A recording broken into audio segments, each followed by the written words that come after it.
Namaste and greetings.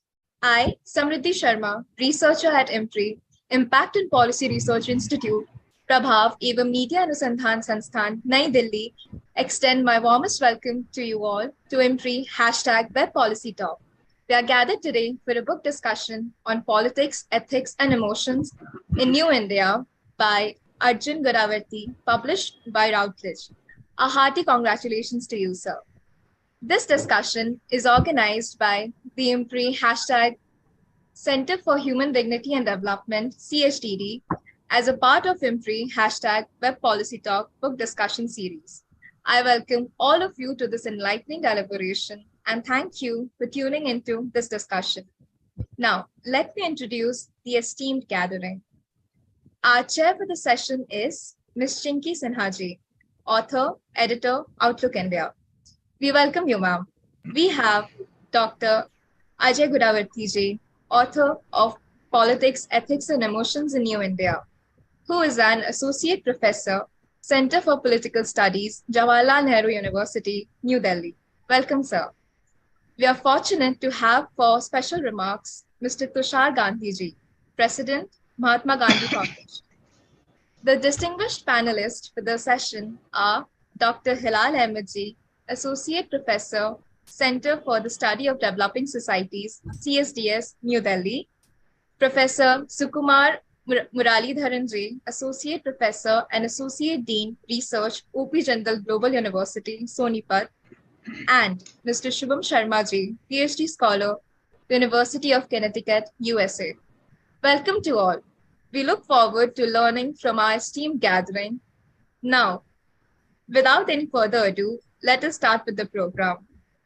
It is my honor and privilege to invite Ms. Chinki Sinha to start the program with the chair's opening remarks. Over to you, ma'am. Thank you so much.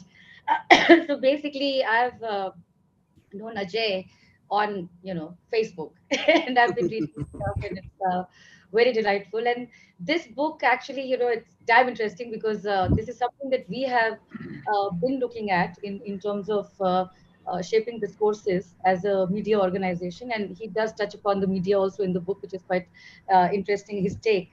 And I wanted to basically start with the fact that in January this year, we actually brought out an issue which is called Politics of Feelings, with this Vikram Seth poem on the cover.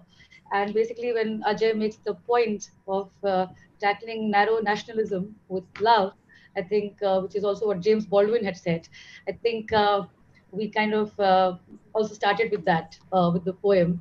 And I think it's a very interesting book, particularly for me as a journalist, because it talks about emotions in a post-truth world, which we are witnessing as a media person, and to how to understand what's going on. So I'll start with this one quote from Sarah Ahmed, who wrote this book called The Cultural Politics of Emotions, and it goes like this. Cultural politics of emotions create others by aligning some bodies with each other inside a community and marginalizing other bodies. The repetition of words elicits an emotional response that only grows as repetition becomes more frequent. And that's exactly what we have been witnessing in what Ajay calls New India. And he, in this book, which he touches upon a lot of interesting things, like, for example, Modi and the silence of the prime minister, and the fact that you can't put him in any one category. One moment he's a victim, one moment he's is full of rage, one moment he's your protector. At some, I mean, and the optics are also very, very, very interesting. You see him crying, this whole vulnerability, and then suddenly he becomes really the strong person. So, he's appealing to a lot of people, and in ways that actually is very difficult to comprehend for people like us, actually. So, the book actually does a deep dive into all of these interesting topics, like, the Dalit Bahujan identity, for example, the triple talaq, and how, they are consolidating women and creating these fissures, inside these consolidated groups. He also talks about protest. He talks about a lot of things that are very, very interesting for people, who are not able to crack how to do, how to even present certain things in today's landscape of, and he touches upon post-truth as well, which is a phenomenon that we have been witnessing, and especially the people in the media, it's damn difficult for us to dissect certain events. And that's why when we started to look at news, which is also, I was just telling Ajay, is mostly manufactured in the newsroom, and to break away from the cycle and to look at precisely these kinds of things, how emotions appeal and to people in changing discourses. And we're not talking about things that really matter, for example, jobs, or for example, welfare. We are only talking about you know these uh, these really like these emotions that kind of like lead us also astray. And I'm not saying that I'm against emotions in politics, and it's a very, very valid thing. And he argues it out in when he talks about the fact that for example, Ayodhya, this Ram Rajya, and there is this whole politics of nostalgia right there, where you invoke something that is so mythical, and yet people get onto it. And we have been witnessing this in the family WhatsApp groups with all kinds of things which are not even true, but they're taken to be true, and they are actually latching onto some of these emotions that have been latent inside of us. And the BJP has mastered this thing of latching on to those kinds of emotions, and this othering. There's this fear, there's all kinds of things. So for instance, he talks about the mobilization, for instance, against certain arrests. For example, Umar Khalid, we don't see much. He talks about in this book. Let me just, I'll go by each of the topic that he has kind of looked at, and that will make it more interesting, maybe. See, when he talks about this urban Naxal, for instance, that's a term that we have been hearing, and I think most of us here, at least me, would totally qualify for one. But I don't know what it means, and how this whole thing of aspiration, which was, he talks about these democratic upsurges where, in the first instance, the Congress tried to do neoliberalism with social inclusion, and the BJP took on from there and kind of started doing the social conservative kind of politics, where othering became very important to kind of create a consolidated vote bank. This whole umbrella politics of Hindutva and things, and he decodes all of it. So, and then he goes on to all the important topics, like, for example, mob lynching. Now, what was that, for instance? It's rage, and it's some kind of justice which has been given to people. So we are not feeling angry about these things anymore. We probably think that it is retribution, which is quite okay. So the fact that we have become okay with all of these things, with all these extreme forms of violence, is something that needs to be discussed. And I think this is something that at least media should be looking at, rather than just trying to kind of incite people into. For example, one of the things that we did in the encounter thing was, we saw some of the channels actually asking whether encounter should be done. And that's completely like, rule of law. There's no regard for any of this, but it's exactly like, inciting people, catching on to those emotions that have been there. And I'm not saying that people have always loved Muslims, or for instance Dalits. There has always been that thing, but the fact that it has become so visible now is something that he looks at. Then he talks about, this majoritarianism, and that's a very interesting topic for me, because and I'll in journalism we are told, show don't tell, things like, to explain things. And from my personal experience, there was one person who resigned from Outlook saying that we are doing the fine combing of majoritarian beliefs, and the editor is running a secular agenda. Now, to me, it was completely strange, because what is the agenda here, right? And it's important when he talks about this majoritarianism and combines it with this economic development, and he talks about this aspiration thing that was given to the people, and how that turned into anger. And that is the anger that the BJP kind of channelized. He talks about 2014 elections, sabka saath, sabka vikas, and from there, politics of hope goes on to politics of rage. So all of these things, and the counter that he kind of presents is that it's not going to come from people when they are only challenging these things. It also has to be, there has to be a narrative that is built around, like for example, he talks about Priyanka Gandhi and how Priyanka, we don't know what Priyanka Gandhi stands for in that sense. We know what the BJP and the RSS stand for. So there is this whole thing of anchoring, and we have seen it in our lives that you always kind of need an anchor. And a lot of people are so lost because of this whole confusion that has resulted from neoliberalism, this, that, all this religious stuff coming in. The fact that you were very comfortable in a system where, you were this Brahminical order, for instance, and then aspiration gave, the other, Dalits and other castes also this power to kind of lead those kinds of lives, and that kind of unsettled certain things, which is also, by the way, happening. If you look at the ground in Karnataka, for instance, if you look at the coastal Karnataka, for instance, where the Muslims, I was talking to somebody and they were explaining it to me that there was this delicate balance. They were the people who were doing the labor stuff, and then there were these other classes who were always doing the trading. And the fact that the money came in, they migrated to Dubai and elsewhere, and that balance was upset. And that created this anger, this insecurity, and all kinds of things. And that was what the BJP kind of made use of in at least coastal Karnataka, gave people some kind of identity to fight for.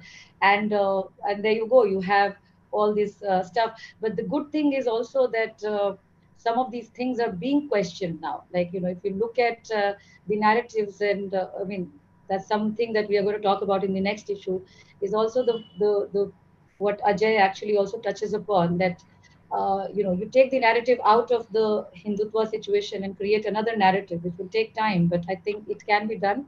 And he talks about that in the book as well.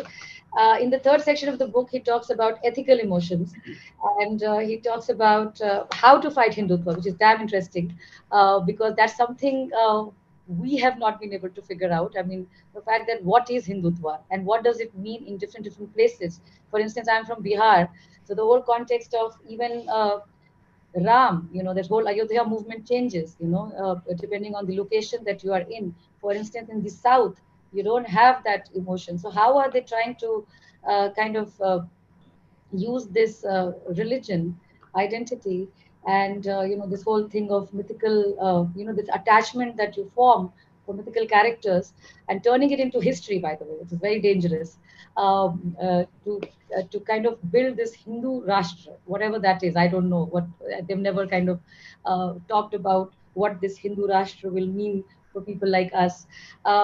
Especially in context of this also, I would like to say that most of these media organizations are also governed, I mean, are also the composition of people who are editors, who are journalists, are mostly Savarnas, like people who come from upper classes, upper caste. They have zero experience or zero, I don't know if I should use the word empathy, whether that's not enough, but not for the others. They don't understand. I mean, we don't understand either.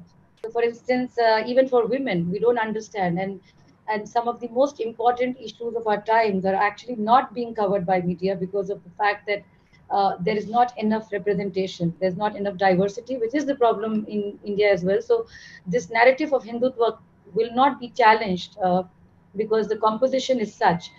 And then you have, he talks about modernity and the right, which is also a very, very interesting chapter as to how people have always perceived the right as very traditional, but it's not actually. And he starts in his intro with a very interesting thing, which the left liberals kind of dismissed when this whole Thali Bajao and Diya Jalao thing happened during the COVID times, right when, the lockdown was announced. And it was very abrupt when the lockdown was announced, and people just went in for this jingoistic, what we call left liberals, whoever identifies as one, and we kind of made fun at it, of all of this kind of stuff that was happening, but people believed in it, and that's what we failed to kind of see. And people completely forgot about the fact that there were thousands and thousands of migrant laborers on the streets without food, without anything. And a prime minister comes and says, stay home, not even like completely disregarding the fact that there are many people who probably have no homes here. This is not Italy or this is not America. But the fact that with all this rhetoric and all these optics, he managed to kind of pull it off. And people, like I was in Bihar for the elections afterwards, the first elections that happened in 2020. People were still ready to vote for Modi. And I don't know how he created this thing, but people said that he's not at fault, and he did the best he could. And there was a lot of these Man Ki Baat and all these things involved. And it is very interesting that Ajay talks about it, because for the longest time, uh, left liberals have kind of made fun of these things and kind of looked down upon this. But it's something very interesting to look at, because people do believe in it, and we cannot dismiss people and their beliefs in that sense, and try and understand it properly. Then he talks about Kashmir before and after abrogation, which is also very, very interesting, because Kashmir, there, if I look at Kashmir, I only see silence. There is nothing coming out of Kashmir as of now. It's like a black hole. People cannot talk. People don't want to be seen or heard. It's just complete whatever. They're very, very afraid. And then he talks about the Kashmiri pundits, which is very interesting in the wake of the things that have been happening. Like you had this Vivek Agnihotri's strange film, Kashmir Files. And he talks about the fact that whether it is legitimate anger or is it hatred. And that's a very interesting question that he poses, because that's something to think about, this whole thing of retributive justice, what people think it is. So completely, and the combination of judiciary and CBI and all these institutions that they have combined in order to present something. For instance, he talks about Sabrimala and the BJP, and he talks about this whole thing of Article 25 trumping Article 14.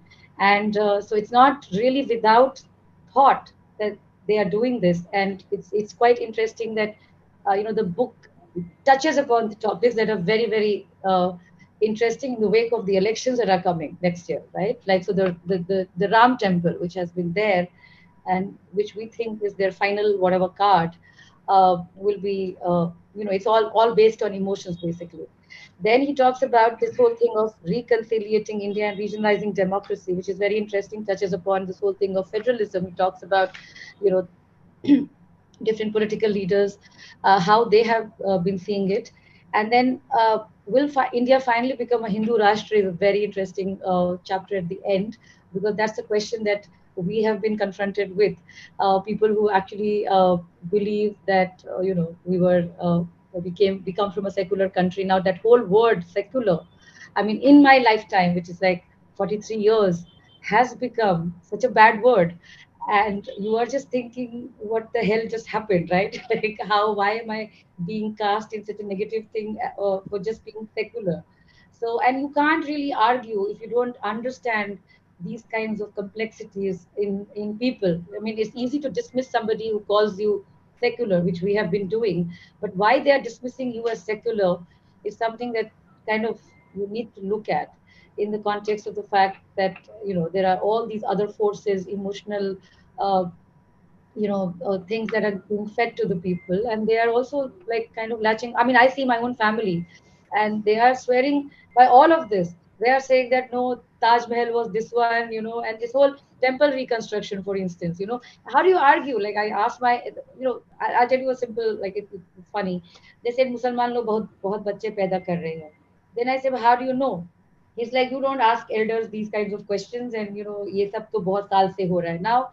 In this cover that we are coming out with now, like 14%, how can you take over? How can they take over this entire, like, this whole fear psychosis that they have created, that Musalman log take over kar lenge, and this country doesn't belong to them. Now, if you look at in my lifespan, when I was growing up, it was just there, Muslim Hindus live together. At least I'm from, that was the case there. Now it seems that we are patronizing Muslims, in the sense that if we are letting them live, they must live uh, because we are, and they should be grateful that we are there, and they should observe certain things.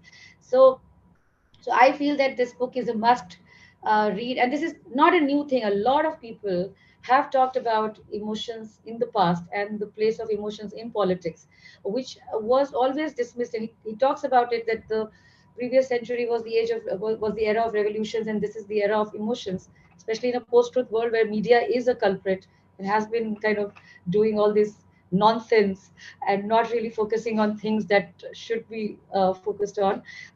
He brings out these arguments, and in a very lucid way, and that itself, because these case studies are all very, very, like he talks about protest, the Shaheen Bagh movement, for instance, the JNU violence, and why were we not angry? And that's something very interesting to kind of figure.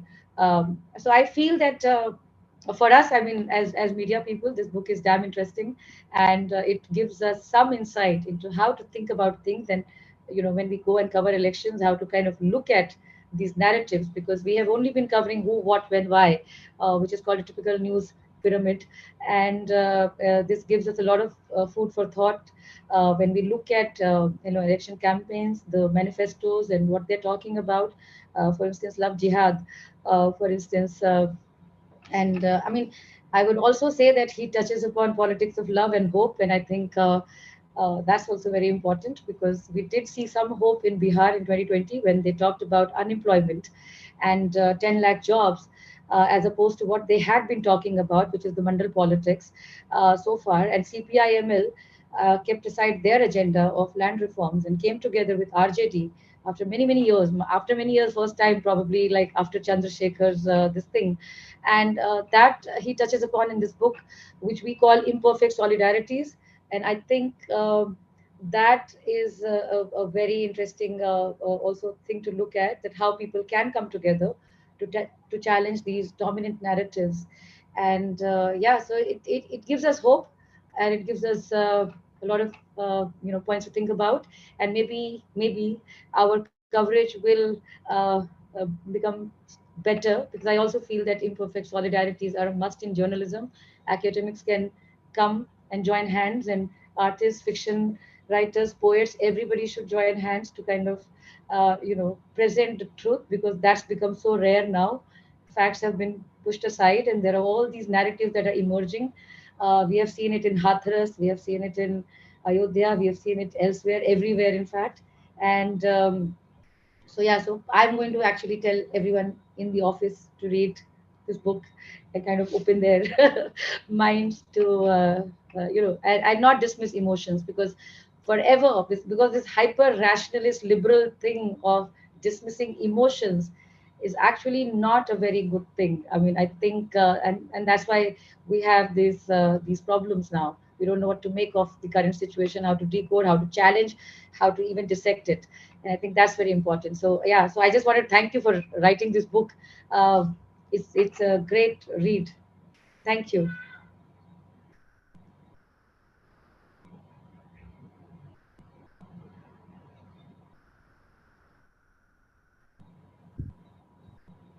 Thanks, Chinky. I think who would, I think because Chinky, you are also the chair, so I think you will have to take over and invite the next speakers. Yes. Somebody can do it. Do we just start, or do we need an invitation? Chinky, you would perhaps invite, or Arjun, do you want to? Samriddhi, you can invite for special remarks. Tushar, yes. Yes, sir. I would like to go ahead and invite Mr. Tushar Gandhi for his remarks. Over to you, sir. Thank you. Thank you so very much. I must, in the beginning, confess that because of certain recent developments, I really haven't been able to read the book in detail. All I managed to do was a skim over the thing. What fascinated me was the title of the book. Because when I read that the title of the book, the first question that came to my mind is this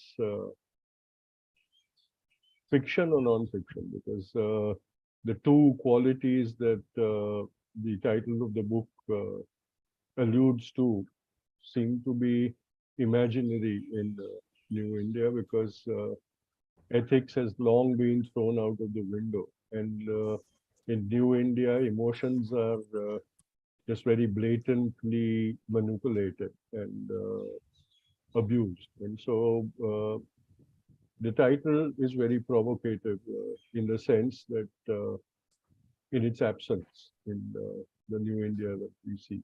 The thing is that I feel that, we have intellectualized all these things to a great extent. Of course, there is a need for the academic analysis of all these phenomena to happen, but also the fact that in the intellectual pursuit, we have somehow overlooked the progressive manipulation of our polity and society that has been carried out very systematically by the Sanghis right from the inception of this country. They haven't, it's not as if it's in the past 3 or 4 decades. In the past 3 or 4 decades, they've just accelerated the pace. But hate has been the undercurrent of Indian uh, public discourse almost from the time of independence, because initially they campaigned about partition and justified Bapu's murder on the basis of the partition tragedy and the trauma of partition. Every trauma that this country has undergone subsequently has either been manipulated on that or as a progression of that politics of hate to become mainstream. I think that emotions in politics in today's time, especially in I won't call it post-truth time, but post-Modi time, definitely, emotions has become a very dangerous thing, and because we see how cleverly Modi and his cohorts manipulate those emotions for their own political gains, from शमशान में अंधेरा और कब्रिस्तान में दिया, and वो चार उनके 25, and all those rhetorics that started from Gujarat and now have become mainstream in India. You see that steady acceleration of the acceptance of hate as a legitimate public discourse. We intellectualized it by saying public discourse, but now it's almost become like a cacophony. It's a shouting match, it's a screaming match, it's often hysterical. If you just look at the election campaigns, it feels like, the old time Hindi courtroom melodramas where the lawyers would stand up and shout themselves hoarse, and the lawyer who shouted the loudest was shown to be the guy who eventually won the case. That has now become this acceptable norm in public discourse. Quiet, rational talk is dismissed as weakness these days, and bombastic rhetoric is become, and that is where the Thali Bajao thing became such a big victory for Modi, because the cacophony that we created with that Thali Bajao completely drowned out the pleas for help of the migrant workers who were completely left without any support in a place that suddenly they discovered they were alien. And so at every stage, we have allowed him to steal a march over us. And so this book is a very important milestone in which it actually shows us where we have gone wrong, where we have lost out to this entire success of hate, of lies, and of, I won't call it post-truth, because this is blatant lies that are being so wonderfully passed off. The triumph of Modi is in his ability to fool everybody all the time. Ever since he has come into power in Gujarat to today, and he's going to continue that to 2024 also, where he sees as the watershed where he will surpass Pandit Jawaharlal Nehru's record, which is his objective, because that he will take as a license to then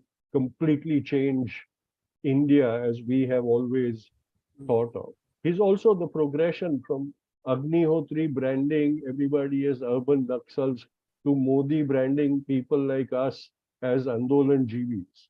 That's also a sinister campaign. The terms may be different, but the progression towards marginalizing and demonizing the opposition is a very scientific study methodology that they have used, and all this has to be taken care of. The only way to counter this campaign of hate. And I also don't believe that this is majoritarianism. We've long back passed that point of majoritarian democracy. We've now descended into a mobocracy where mobs decide what is right and what is wrong. If you look at the bulldozer politics and its acceptance all over India, it is the the right of the mighty that is being showcased over there.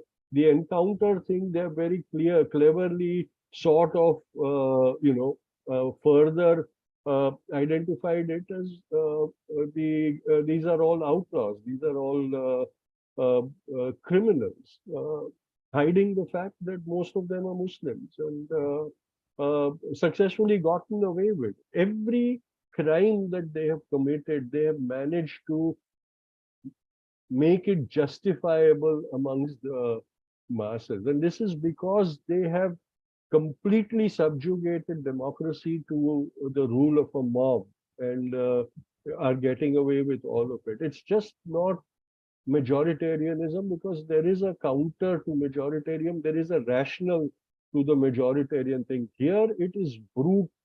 The very apt saying in Hindi, jiski lathi uski bhains.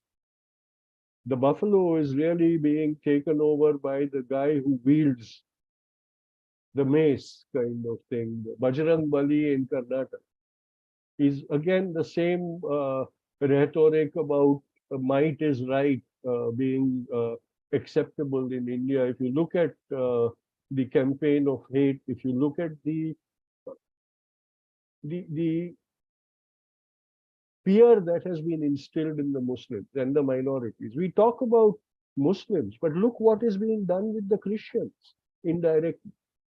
By targeting Muslims and then subjectively and in pockets targeting Christians, the message that is going out to Christians, while the Prime Minister goes and meets some acceptable bishops and things in Kerala, in Chhattisgarh and in Mizoram, Christians are being targeted. All over the north, churches are being targeted.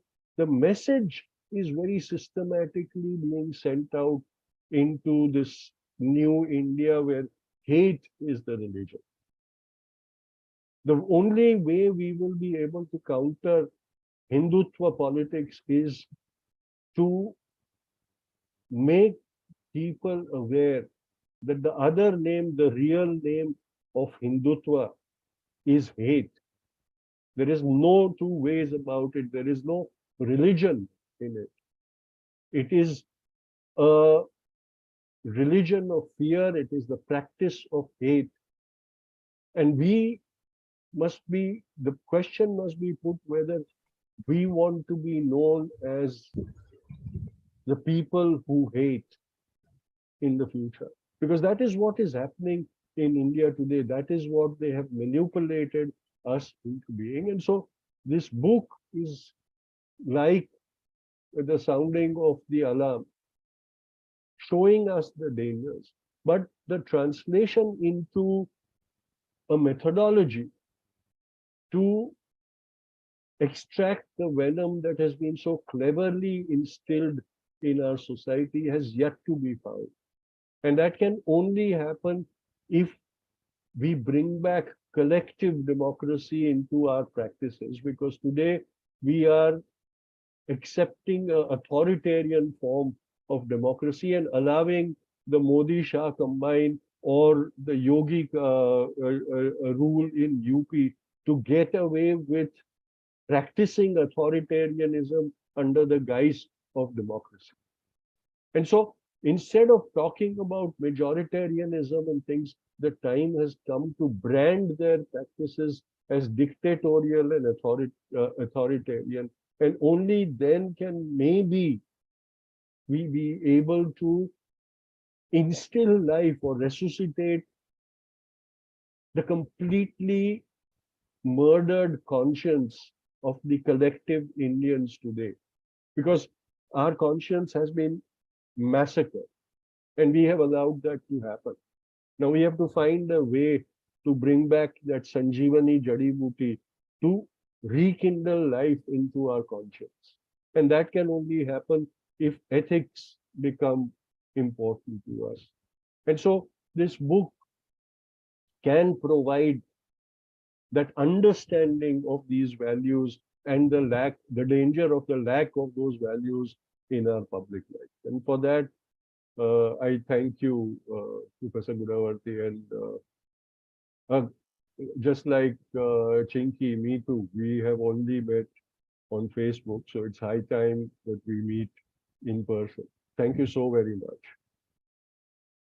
Thanks, Tushar. Thanks a lot. Thank you, sir. Thank you so much for your thought-provoking remarks. And I would like to move ahead and invite Mr. Shubham Sharma for his remarks. Yes.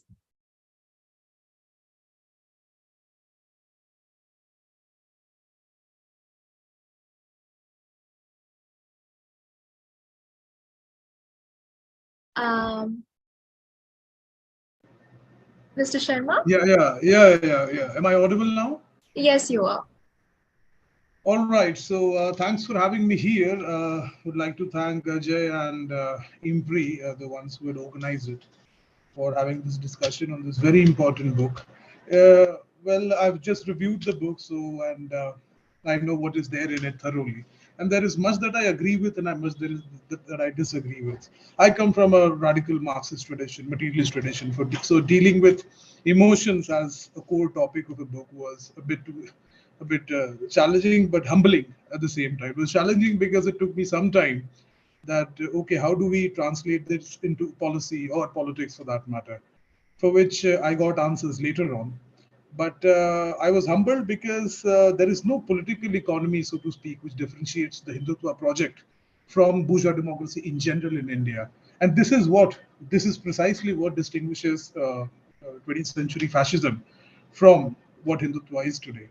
Ajay starts his book by saying that if 20th century following Hobsbawm, it was an age of revolution. It was also an age of counter-revolution. We saw Hitler, fascism, Mussolini, and all the rest of it. And then we saw Stalin, and then the Chinese Revolution going out of hand.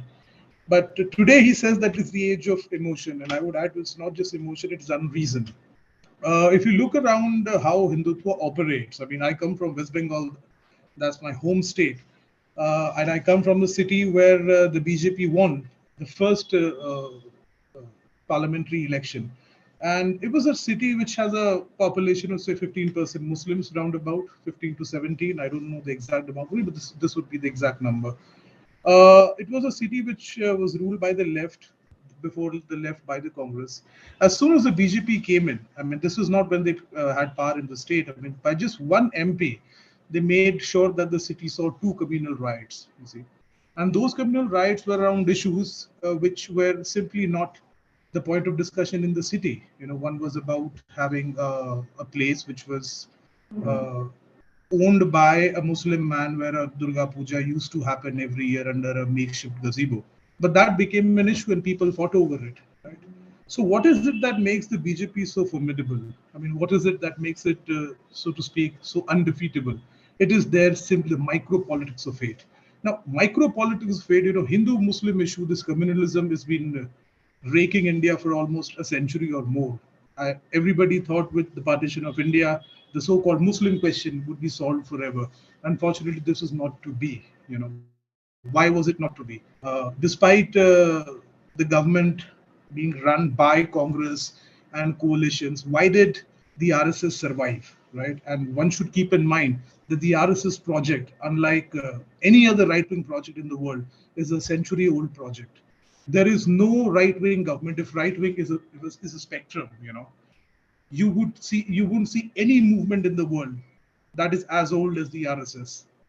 It survived the killing of Gandhi. It survived the emergency.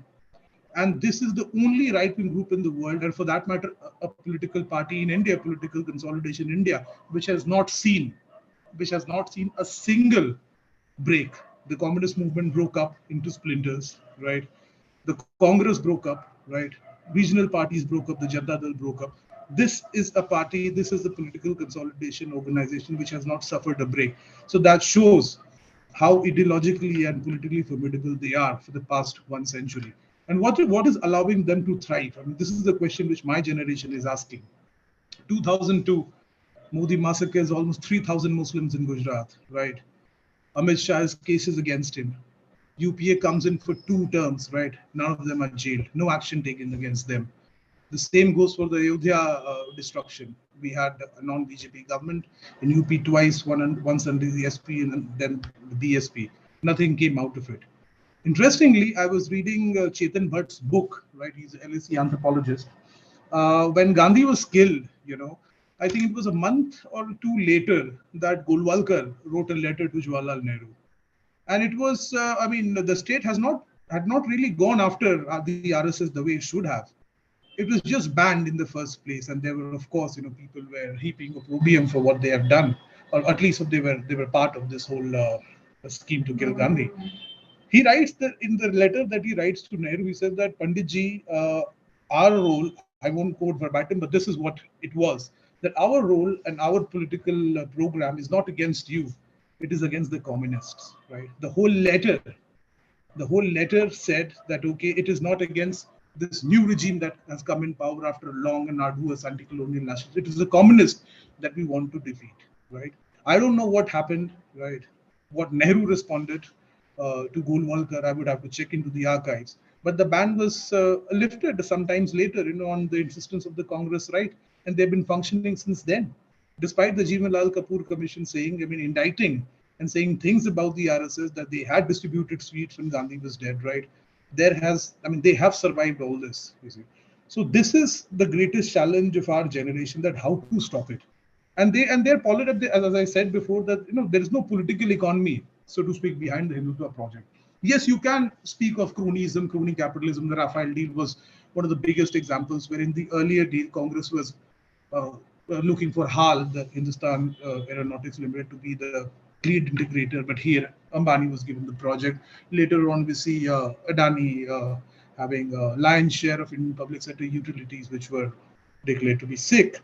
But there is no overarching cronyism had existed before also. So what is it that makes it so formidable? And especially, after the 2019 elections, it has been seen that most of the plebeian masses, who were part of what Jaffalo called the silent revolution, they have become violent. You see. What is the answer to this conundrum?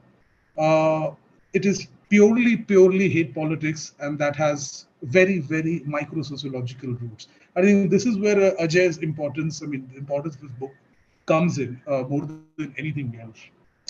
Now you see Badri Narayan has written about it, that how icons who are forgotten within their own communities, like Suhel Dev and Nantha Chamar, they've been brought out not just as leaders of the community, but leaders against the Muslim or the Turk invasion of India. The historical veracity, of course, it is false, right? But still, it is getting takers. So this is where we will, as a political strategy program, have to pitch some form of, we have to pick up histories of compassion between the two communities, of which there is no dearth in India. There's absolute no dearth of such compassion in India. All the leaders, if you read Subhash Chandra Bose in the original, he was countering the Hindu Mahasabha in Bengal by writing histories that how Sirajuddaullah's general was a Hindu, right? So these tactics have been going on for a long time, but politically we need to ratchet up on it, right, so that they don't steal a march over us. But which political party will be in a position to do it? What program would it offer? As Ajay talks in his book, that a strong welfare program needs to be taken up by the opposition, which is not in the offing, unfortunately. I had in one conversation with Ajay himself, I told that the opposition can give a slogan that "Kab se leke cancer sarkar ki hogi zimmedari," given what had happened in the aftermath of the COVID pandemic. But no political party is ready to give a solid program, so to speak, to the people of India, which they desperately need. And every time, the Godi media, the lapdog journalists, they will go Modi versus who? Modi versus whom? There's no answer, unfortunately. But yes, the opposition should come and say that, we all know that Narendra Modi is a fearful man. He's fearful of debates, he's fearful of questions. Okay, just say if Modi is ready, every political party should pitch it that, okay, be it Rahul Gandhi, be it Sitaram Yeshwari, take your pick, okay, have a presidential debate the way it happens in the US. Would Modi be up for it? Of course not, right?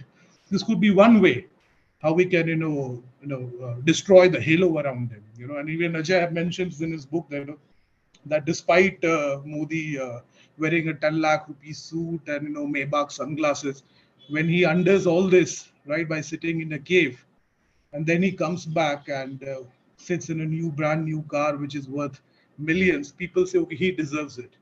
But in case of Rahul Gandhi, when he wears a T-shirt, you see, which is apparently worth 40,000, the social media goes after him. You see, but why is there no sympathy for any political leader in India as opposed to Modi? Why is that halo around him? Because that halo has been artificially constructed and in the making for the past 2 decades or more, despite Modi having blood on his hands. And then the so-called secular opposition will have to take some blame, or perhaps a lot of blame, in not able to counter the hegemony of the RSS socially or politically. The Karnataka elections are the best example. The Congress had rightly, I support that, had mentioned that they would ban the PFI and the Bajrang Dal, right? But once it was out in public, they sort of rescinded from what they were doing. Now this is unacceptable. If you, I mean, this was not the case. The Muslims didn't come over and say, okay, why are you banning the PFI? I mean, it was not a huge majority of Hindus, okay, who were saying don't ban the Bajrang Dal.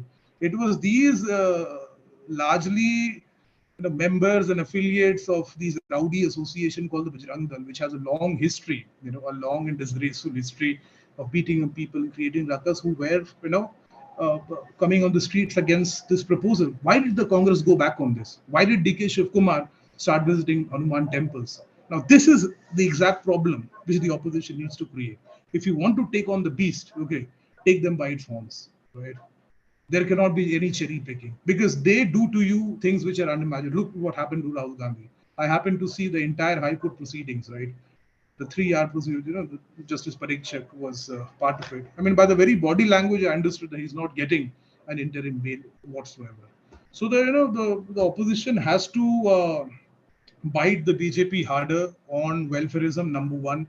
Secondly, counter its hate agenda, which is overarching, so to speak, from micro levels of hate, micro histories of hate, micro sociology of hate. A long and arduous struggle is required. You see, bottom up, that should be bottom up. And then, of course, Modi should be pressured from all directions, so to speak, that, okay, Modi versus who? Let's have a presidential style debate. Modi versus Rahul Gandhi. Let's have a debate on, the way it happens in the US. He will not be up for it, This is how this beast needs to be brought down, you see. Or else, if the third term comes in, I've been thinking of writing a piece lately that it might just be the coming of the Third Reich in India in some form or the other.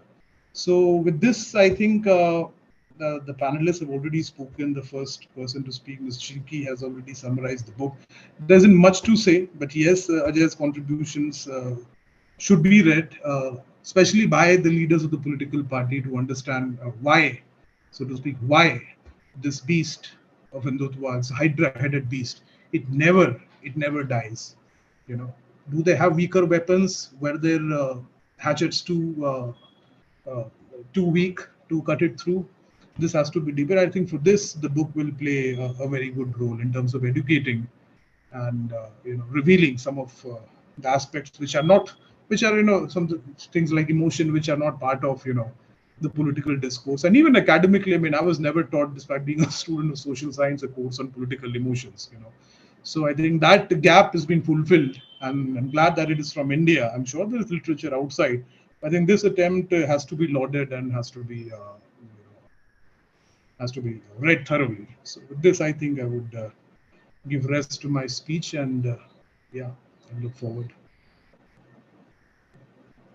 Thank you, Shubhamji, for your wonderful remarks. I would now like to invite Dr. Hilal Ahmed for his words. Over to you, sir. Yeah, thank you very much, IMPRI, for giving me this opportunity and giving me this opportunity to also to read this wonderful book, Ajay. I must congratulate Ajay for writing this now. I'm not going to make any speech. As an academic, this is not my duty, and as a panelist, it would be my role to talk about what is written inside the book, because I think this is very important. We know what is happening in the country, so therefore there is no need to revisit that empirical uh, uh, reality again, because Ajay's book has captured it in an analytical language, and therefore it is very important for all of us to try to understand the analytical ways in which he is responding to the crisis which we are observing at the moment. I would like to make three broad comments, and these three broad comments are revolving around what Ajay has written in the book. My first comment is basically about the framework he is offering. I really like the way in which the idea of New India is linked to something called emotions. If we read the book, we also find that this is the book which is actually, in a way, a sequel to his previous work. And here, this idea of New India is actually taken as a reference point to make sense, not barely the the rhetoric of the academic rhetoric of populism, but try to understand the ways in which New India can be understood by us. So that is one important conceptual move which Ajay takes. Now, the second thing which he does, and very intentionally, is basically, making a distinction which is which is there very briefly, but in a very powerful way, a distinction between ethics and morality. Now, this is very important because we use ethics and morality interchangeably. Now, Ajay's book tells us that we have to make a distinction and try to locate RSS's politics in this distinction. This is, in my view, is the most creative way to make sense of RSS at the moment, this distinction, because usually we do not ask this question which Ajay is asking. So I'm really glad that this framing of the question is done in a very creative way. So that's the first remark which I would like to make. Now, this is an unusual book. This is unusual, and that makes it extraordinary. Why this is unusual? Because of its methodology, and this is my second point. Methodologically, Ajay is, and he's very honest. We all know his honesty as an author and then as a teacher. Now, as an author, he clarifies that these are the basic comments which he has written in various web portals, newspaper, etc. And this is a very creative way, again, a very creative methodological point. Why? Because initially, because many of these things which Ajay has put together in a form of a book, I have read them already. And I find that the comment which he makes in his public writing are actually addressed to the common sense of the public, or the common wisdom, which we call public wisdom. But he does not stop there. He encourages us to actually also polish them, polish the main argument. The argument remains the same, but the audience changes at the second level. And that's the second level. This is the second important methodological moves which he evokes. And here is an important contribution. He raises a very remarkably serious theoretical questions about politics and democracy. So first, we have a reflection on the issues which we are encountering. And second, he then, in the book, tries to engage with this issue with the existing theoretical literature. Now, this engagement, and this is the third aspect of this methodology, this engagement is crucial because this engagement is not to prove that someone said something is justifiable here.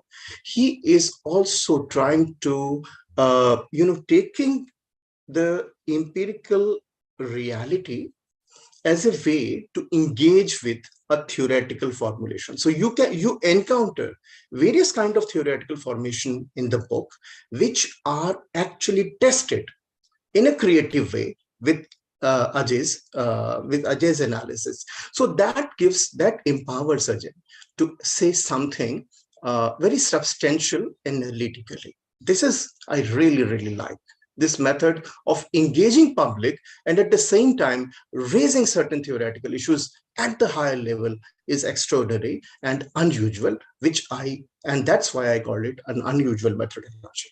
So that's my second comment. But Ajay does not stop here, and that's the third point, the third remark which I would like to make. And this is the remark which actually we both, Ajay and I, we share many things intellectually and politically.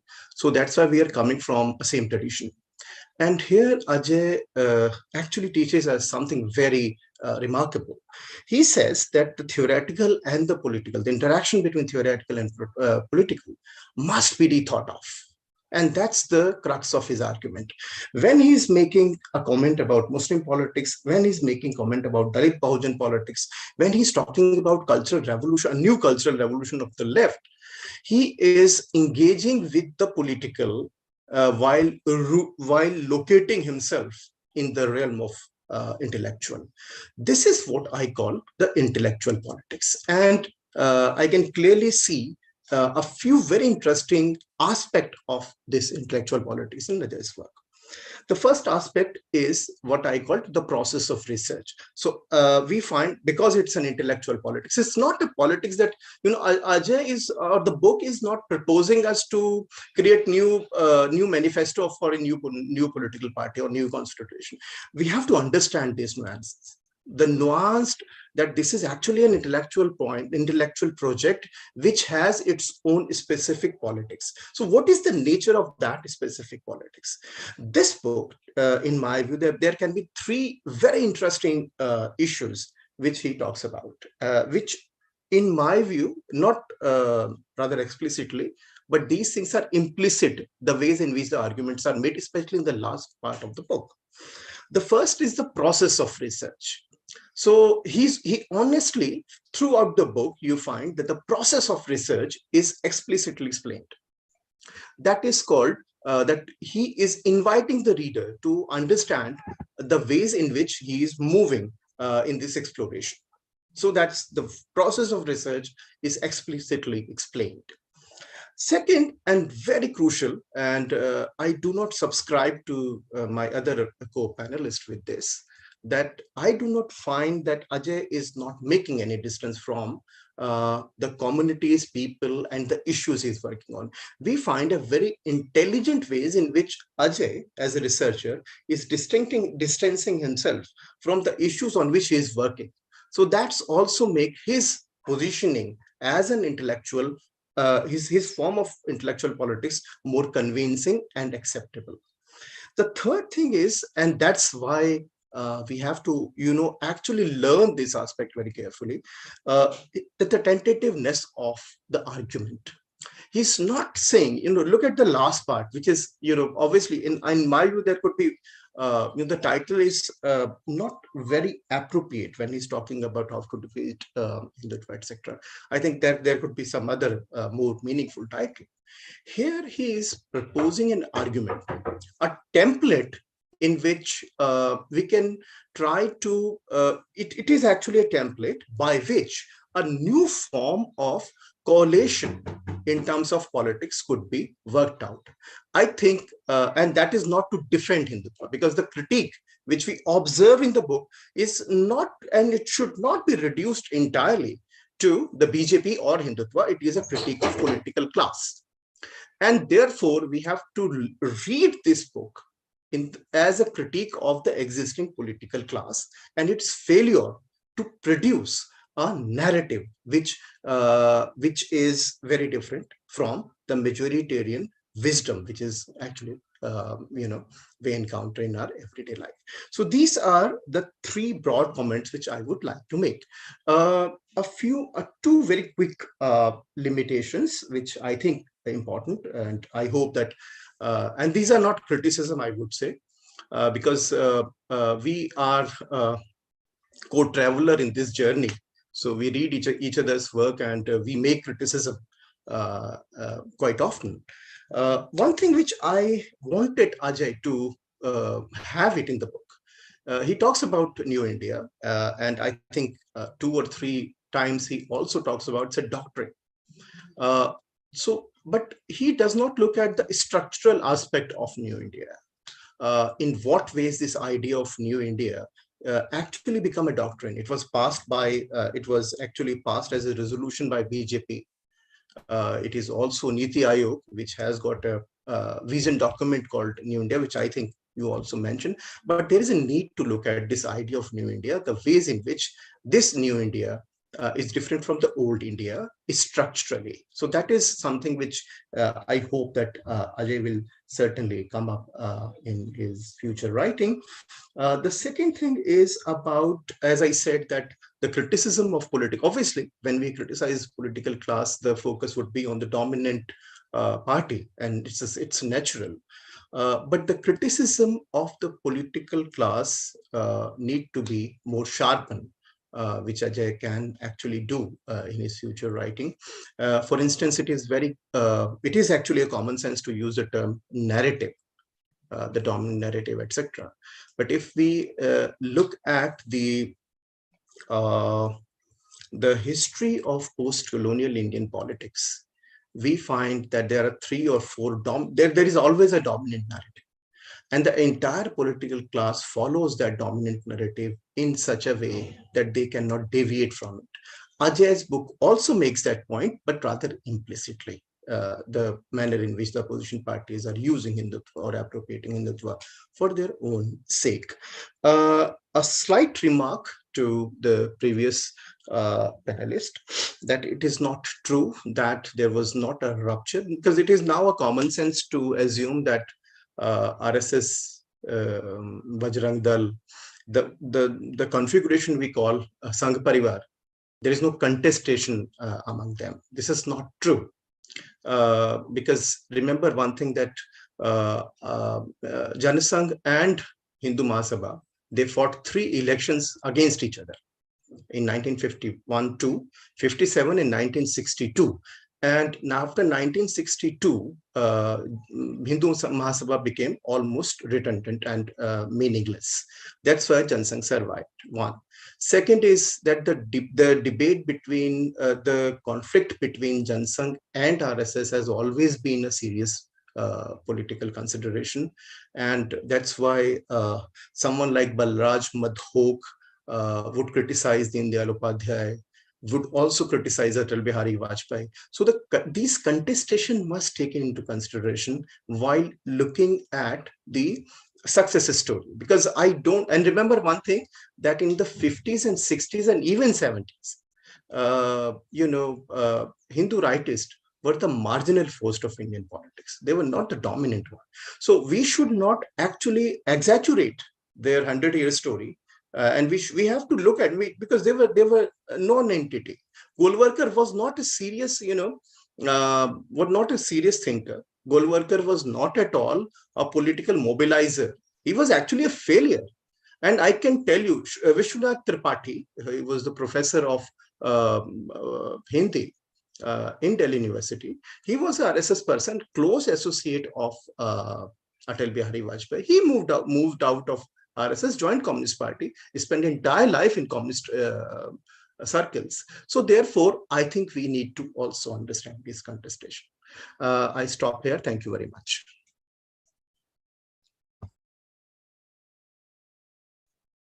Thank you so much, sir. Your words were captivating, and thank you so much for the valuable perspective you brought to the table. Tushar sir? I think sir raised his hand. I just wanted to come in over here and contest this statement. This academic study of politics is dangerous, because by giving these examples of the distant past, we seem to be negating the true reality of our present, and that leads to further confusion. So I'm sorry to just butt in, but I thought that I should come in and talk about this, because if we go into the past, there'll be many examples that we can give to counter what the present reality is. But that doesn't change our present and how dangerously it is going to affect our future. And so I think this comparing and giving examples from the 50s and 60s should now stop, because the 50s and 60s have been made redundant in New India now. Can I come in? Yeah, Tusharji, I actually tried to respond to a question that, this story of RSS is unbroken, and they did not suffer any break or any split. I just wanted to explain. I do agree with the fact that there is no need to go back to the past. And since we have been discussing Ajay's book, which is very much contemporary, which is very much concerned with the contemporary. So therefore, we have to focus it. But having said that, we have to make a distinction between two things: historicization and historical reductionism. What I did in my comment, it's called historicization. I tried to locate Ajay's argument in the larger perspective, and this is my job, by the way. I'm not an activist, and I respect you and others who are coming from very different background. But as a professional academics, this is my duty to actually place these things in a larger perspective. Thank you.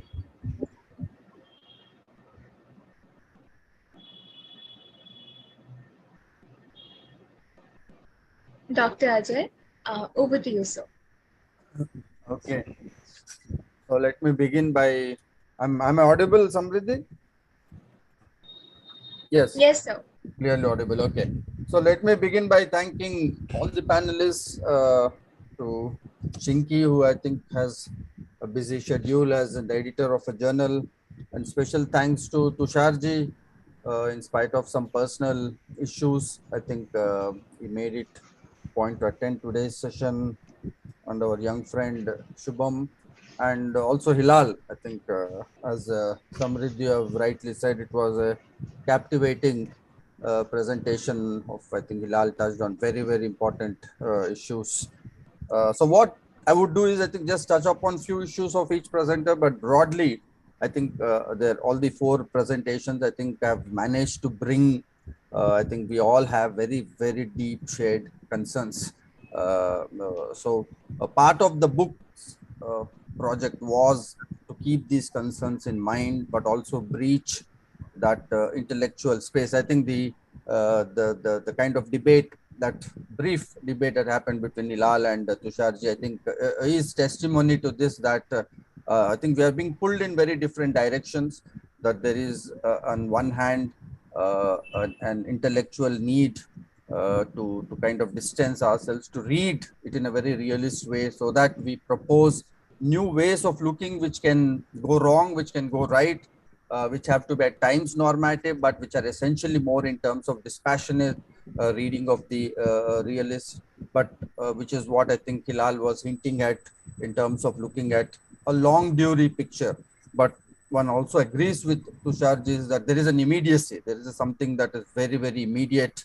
Therefore, my more recent writings attempt have been, unlike my previous books, that I think there is an absolute need to breach the academic space to get into a public discourse. And I think all said and done, India is still, I refer to India as a very open society, that we still have that big public spaces.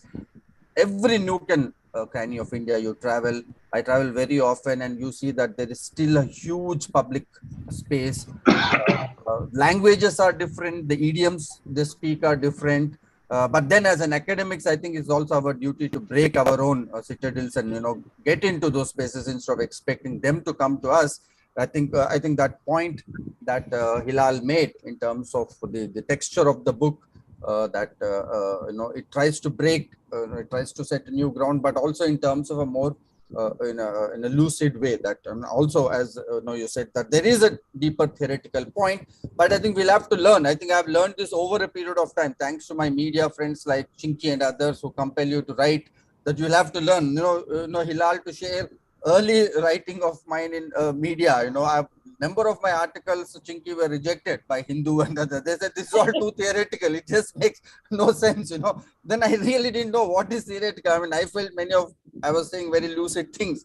But then I learned over a period of time, how do you not compromise on the no depth of the idea? But I think there is a way. There are also other scholars that I learned, like Partha Chatterjee and other. I think Hilal, your own writings are also testamenting that we have all learned this skill over a period of time, that there is a way in which conceptually complex ideas, there are limits to it, but there is also a way in which I think we can reach out to a larger public. When I go to public talks, I'm going to Mumbai, there's people want us to discuss these issues in public spaces, and I think there is a language in which that can be communicated, and that's where I don't think we have to be this kind of very self-conscious academics of not wanting to breach those spaces.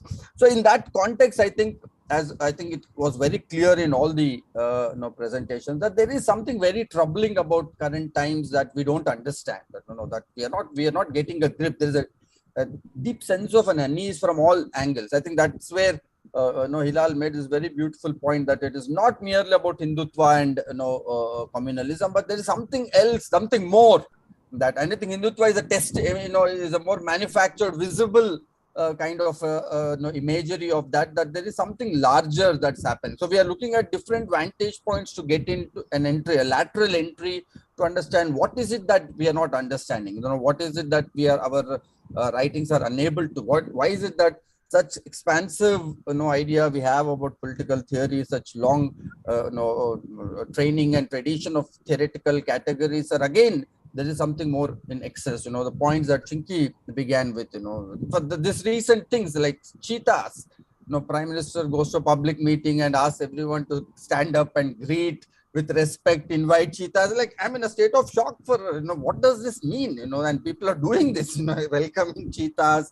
Now Karnataka election, like we are all waiting with always this waiting break, that what would he do, because all the thing is zero is on to Mr. Modi's last minute, and then you saw suddenly now he says some international conspiracy secession of Karnataka. Earlier Gujarat, he said Mr. Manmohan Singh took some supari. I can't even make sense of these things. What are we talking about? What is this supari business? Who is there to? Then is Bajrang Bali. It is suddenly. And I don't know, things seem to resonate. If elections are, as we still continue to believe it's a free and fair elections that we are fighting, definitely we are not getting that local idiom in which people are. Therefore, these have some kind of multiple significations. Therefore, my critique that Hindutva is not this consolidated singular thing that, we can simply refer to it as some kind of an anti-Muslim thing. Of course, that's a big part of it, but it's also a very dangerous red herring. That, if you just keep focusing on that anti-Muslim thing, I think we miss a lot of other things which they are recalibrating by keeping our attention focused on this singular thing of communal, secular kind of a binary. But they're also doing welfare, so they are doing these medical things. They're doing Hilal, you have written about the charitable state. They're changing the terms of reference in a very, very dramatic way. I think so therefore this fixation on everything being Islamophobic, I think really is a red herring. They want us to do that they want us to be fixated on one thing, but while that Islamophobia itself actually means multiple things on the ground. And it's recalibrating very terms. I think it is gradually bringing back the old patron-client kind of hierarchical imagination. It is pulling us away from an imagination of rights and citizenship. We do not even understand what it is doing to caste. Look at the appeal that this has among caste groups that we thought would be some kind of natural actors against, would resist, given the long Ambedkarite tradition. But we do not know what is happening, whether the caste equations are working very differently on the ground. And it's not even that, you simply go visit this field and you get a sense of what is happening. Even if you go repeated, I repeatedly go for brief surveys, but you do not get an immediate sense. Why would social constituencies that we would brand this politics as being caste Hindu politics, but there is something else happening on the ground that unlikely social groups are getting attracted to this kind of politics. Then you try to imagine that there is a more lateral entry. I think, a larger cultural categories of things that we would want, like what Tusharji's, very passionate presentation, brings forth, that our commitment to that old Gandhian kind of an imagination of a very compassionate India. It is possible, Tusharji, that this politics is actually signifying for people that kind of compassion. For us, it signifies hatred. For us, it signifies a hierarchical order. I think that is where the trick is. That is where that we might have to. May not be just about hatred for people. That's where point that Hilal made, that very important point between ethics and morality. I think people have everyday ethics. There is a normative sense in which, you look at Delhi riots. I mean, in spite of everything, people protected Muslims, their neighbors, they treated them as their neighbors. So we'll have to account even for those. I don't think these are merely instances of aberration, but people enter through ethics, and I think some sense of capturing those everyday ethics and cultural codes by the RSS is precisely signifying what we intend to do. That for us, Gandhi symbolizes that idea of compassion. But it could be possible that on the ground, that Hindutva today is signifying that compassion, which will be very baffling for many of us. That why should Hindutva might be capturing that normative universal order, that more inclusive order when they say sabka saath, sabka vikas. So this upturning of this normative order, that they're exactly projecting themselves to be what we actually are talking about, could be, and therefore I think that is where the opposition parties are at a complete loss. Simple emphasis, repeated emphasis on secularism, constitutionalism, democracy, I think actually means nothing on the ground. That we will have to therefore find an ethical language. We have to find narratives, we have to find performance, we'll have to find stories which can upturn this. And I feel that is the big crisis that we are in. I think it's not that India is getting into a big civil crisis, or we're going to end up with a civil war. I mean, yes, violence is becoming normalized at a pace that is very disturbing for many of us. As Chinki was pointing out, that you talk to your own relations, it's shocking the way they justify bulldozers, the way they're justifying encounter killings. That has definitely gone up, that normalization of violence. But I think more than that, what is happening is that they've upturned the entire progressive, liberal, left, Gandhian kind of value system that we all valued, is what they seem to have somewhere observed. They have learned from us, but therefore the question is, what is that we can learn from them? In the sense, learn in the quote unquote learn, is that what is it that this whole construction of narratives, this whole trust on the leader, we have moved from representation to identification. People very strongly identify with the leader, in spite of the economic crisis. So there are all these questions which might need a moment of dispassionate, what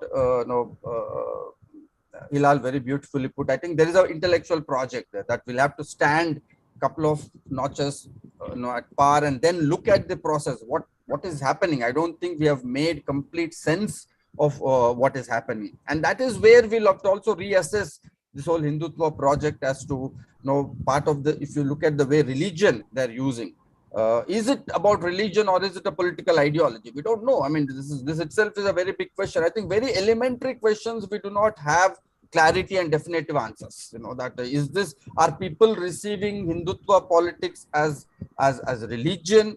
And if it is religion, is it in the cultural sense? Is it in the communitarian sense? Is it in the spiritual sense?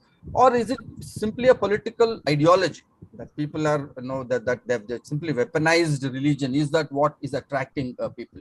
In my own surveys, people have given such baffling answers, about from Pulwama to all that we have been discussing, that people have a sense what is happening.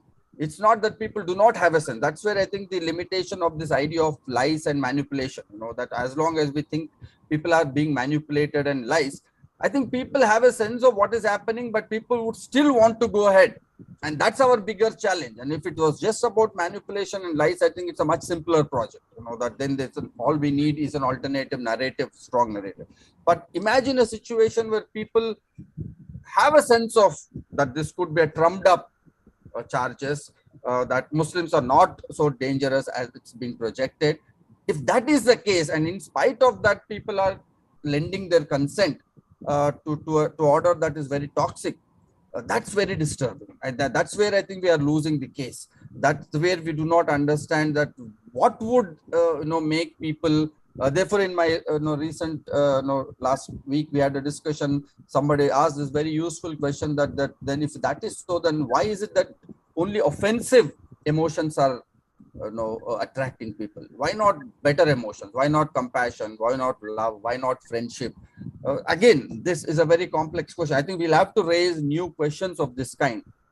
So part of that answer, I think I've answered. I mean, I try to take it up in section on media. This question of speed, that speed and scale, bullet trains, there is everything that is largest, Sardar Patel statue, biggest parliament building, this whole idea of large, big, speed, scale, this whole fulcrum of modernity that is right at the heart of it, is somewhere also is lending an imagination that itself is already violent. That's not independent. That's only it's a separate fact that Muslims are the target of this violence. But these are two very separate things. That I think we have already been very violent. If you look at the South Delhi colonies and you just talk to neighbors, that the violence is very, very, very. Chinki would perhaps know this. That it's very, very, very visible.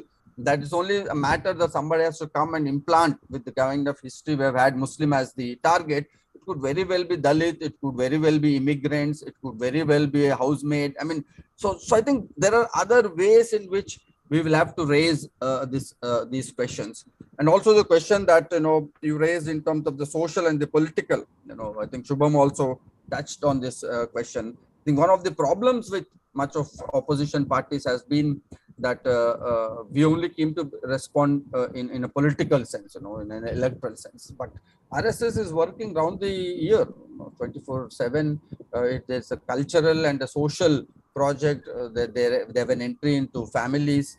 They have interpersonal relations. There are very microscopic spaces that they enter into. But our project has always been exclusively modernist in terms of being exclusively political, ideological, and institutional. So there is no that effective interpersonal dimension to our politics. Though we do that, maybe we have a prayer meeting. But I think Gandhian ethics go much deeper. I think Gandhian ethics meant that our politics have to be round the year. Gandhi did not perform during elections. Gandhi wore clothes which were his clothes. That's what he was. He did not perform at a time, during election. That's what perhaps Modi does. But Gandhi lived that life that he believed in.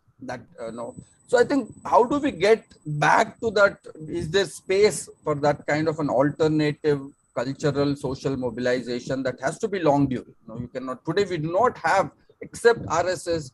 There is no cultural organization of that size and that scale which works round the year.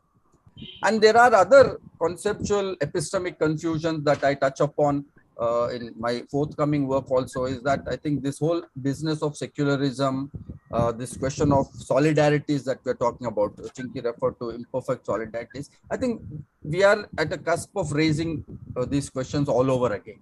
So today, when we talk about secularism and tolerance between Hindus and Muslims, RSS has a very concrete picture of what that means. Do we have, that what does it mean for Hindus and Muslims to cohabit? Now, I think today with the digitalization, lot of microscopic issues have come to the fore.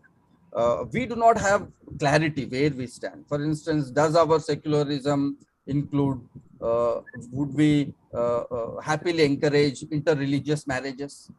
We have no clarity. Does this secularism encourage cohabitation? Are we talking about common neighborhoods that where we live together strongly? I don't think we have a clarity on that. So I think our secularism is a very vague, abstract moral idea that we want to cohabit. But when it comes to concrete, we don't have an idea. We are all confused as to what does this mean? What does simply mean that Muslims and Hindus should live together?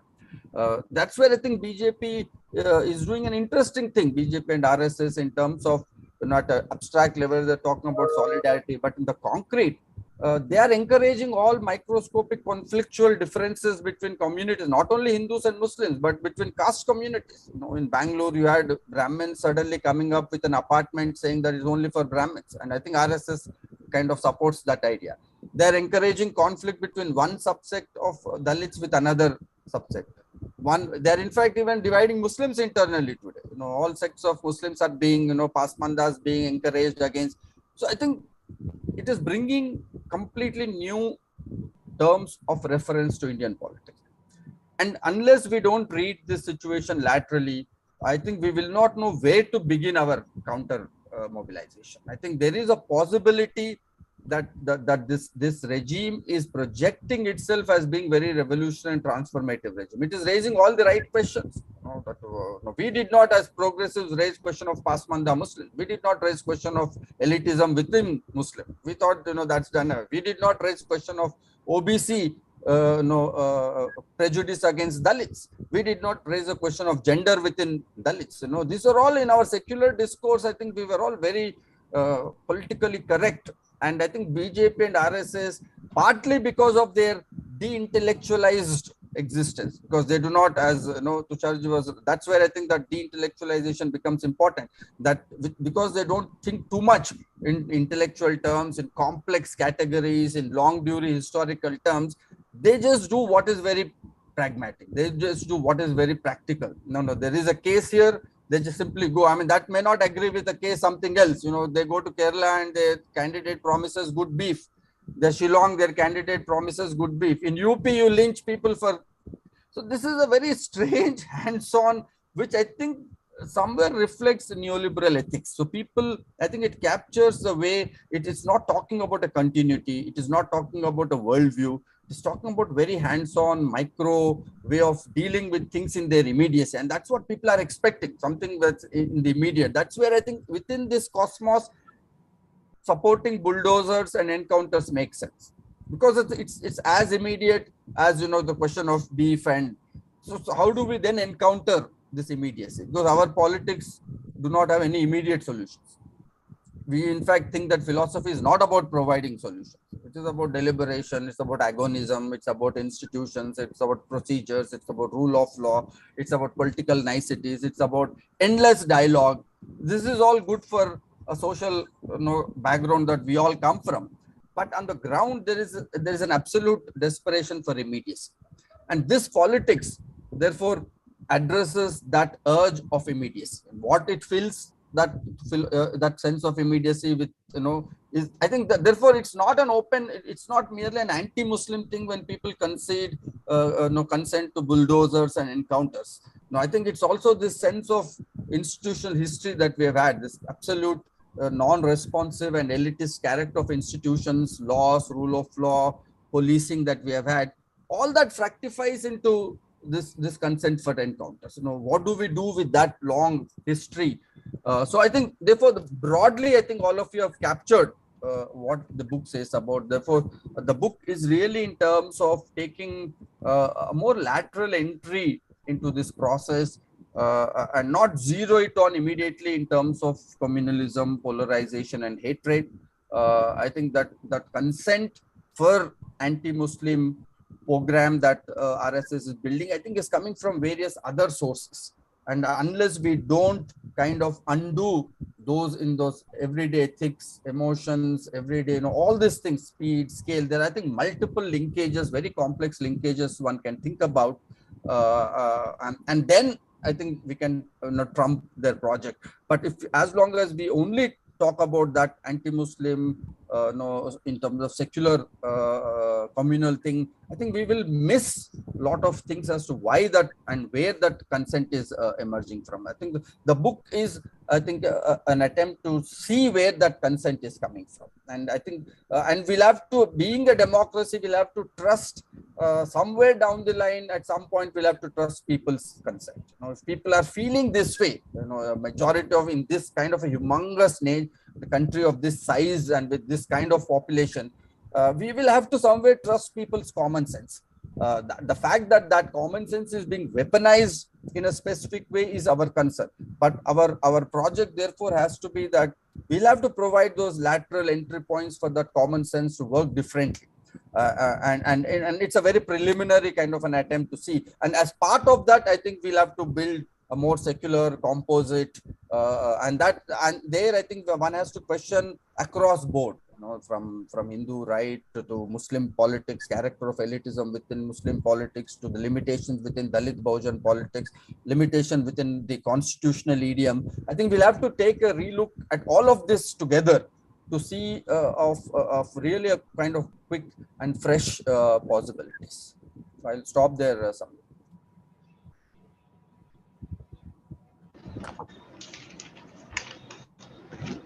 I think has raised his hand. Does he want to?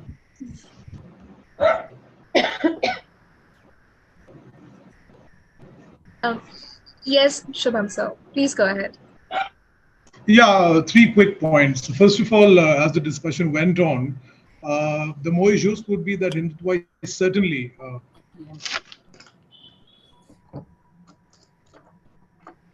Hindutva certainly is a political project.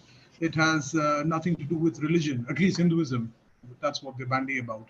The reason for this being twofold. First of all, if Hindutva was a religious project, I mean, nobody would see a tribal being appointed as the head of the state by the BJP and the RSS, and the Muslim in Atal Bihari Vajpayee's dispensation as the head of the state. So this is certainly a political project. And what explains the coexistence between Hindu and Muslims before Savarkar wrote his treatise in 1923. Secondly, a welfarism that Ajay is talking about, which is certainly benefiting the BJP, is something which the bourgeois states have always done. You see, you look at the Banrega program that kept the RSS and the right-wing forces at bay for another 5 years. You look in Europe, right? So certain welfarism being egged out by the bourgeois state does contain the right wing, right? If not forever, at least for a good period of time. Look at the entire project of capitalism after the Second World War, Anwar in Bevan, the British health minister, gave the NHS, right? And it took almost 30 years for the Conservatives to gain power under Margaret Thatcher in a manner which could be certainly called authoritarian right wing. Thirdly, this divide that some of you mentioned about the intellectual and an activist. I would like to give one of my favorite Aesop's fable as an example. So once upon a time, there was a set of bulls, right? They were divided in two groups. One were activists, the other were intellectuals. A debate broke out between these two, the intellectuals and the activists, as to who was the real enemy. The intellectuals said that, okay, our keeper is not our main enemy, right? Because he's not the one who slaughters us. He's the one who sells us. The other activist group says that, okay, the real enemy is our keeper because he's the one who's eking out profit by slaughtering us, by selling our meat. And as a result of which there was no vote, right? And they kept debating the entire evening. And there was no consensus reached as what needs to be done. And on that fateful night, as a result of this deadlock between the intellectual bulls and the activist bulls, they refused to close ranks. And the next day, they all were slaughtered, you see. So this is exactly where we are standing today. If you are seeing the intellectual as sitting on the ivory tower, and the activists, okay, he's fighting a losing battle if they don't coordinate, right? The fate of the bulls await us. We need intelligent activists, of course, and every intellectual has to be, if he has anything, he or she has anything to do with the project of India, at least the way we know it, a socialist, secular republic. No matter it is, it has its own problems. Secularism in 2002, I still remember Ashish Nandi declaring it's dead in a conference in the UK, right? So what is dead now? If secularism was dead in 2002, what is it that's dying today? So these are the questions that need to be debated by both the intellectual and the activist. The activist needs to become more intelligent than what they are currently, and the intellectual need to become more activist in their approach, in their writing, right? So that that gap is fulfilled, and we don't actually, we are not served the fate of the bulls who failed to reach a consensus and they got slaughtered the next day. So this is how it is, you see. And I myself, I'm doing my PhD, I've been writing all around, but without the battle on the streets, right, nothing could be done. Because ultimately the solution will lie on the streets, no matter what it is. The tactic could be chosen, it could be the Gandhian Satyagraha model, it could be, taking on their forces the way they I mean, could be a little violent. I don't know. That has to be. I mean, there's no end to it. These are tactical questions that need to be debated as we progress in our fight against the powers that be. But this distinction between an intellectual and activist has to go down, or else the bull analogy should always be remembered. And as I said, that who knows, and I'm working on this piece currently, 2024, the coming of the Third Reich. Would it really be the coming of the Third Reich? So one has to keep these things in mind. But otherwise, these are the three broad points that I want to make. You see, so that's about it.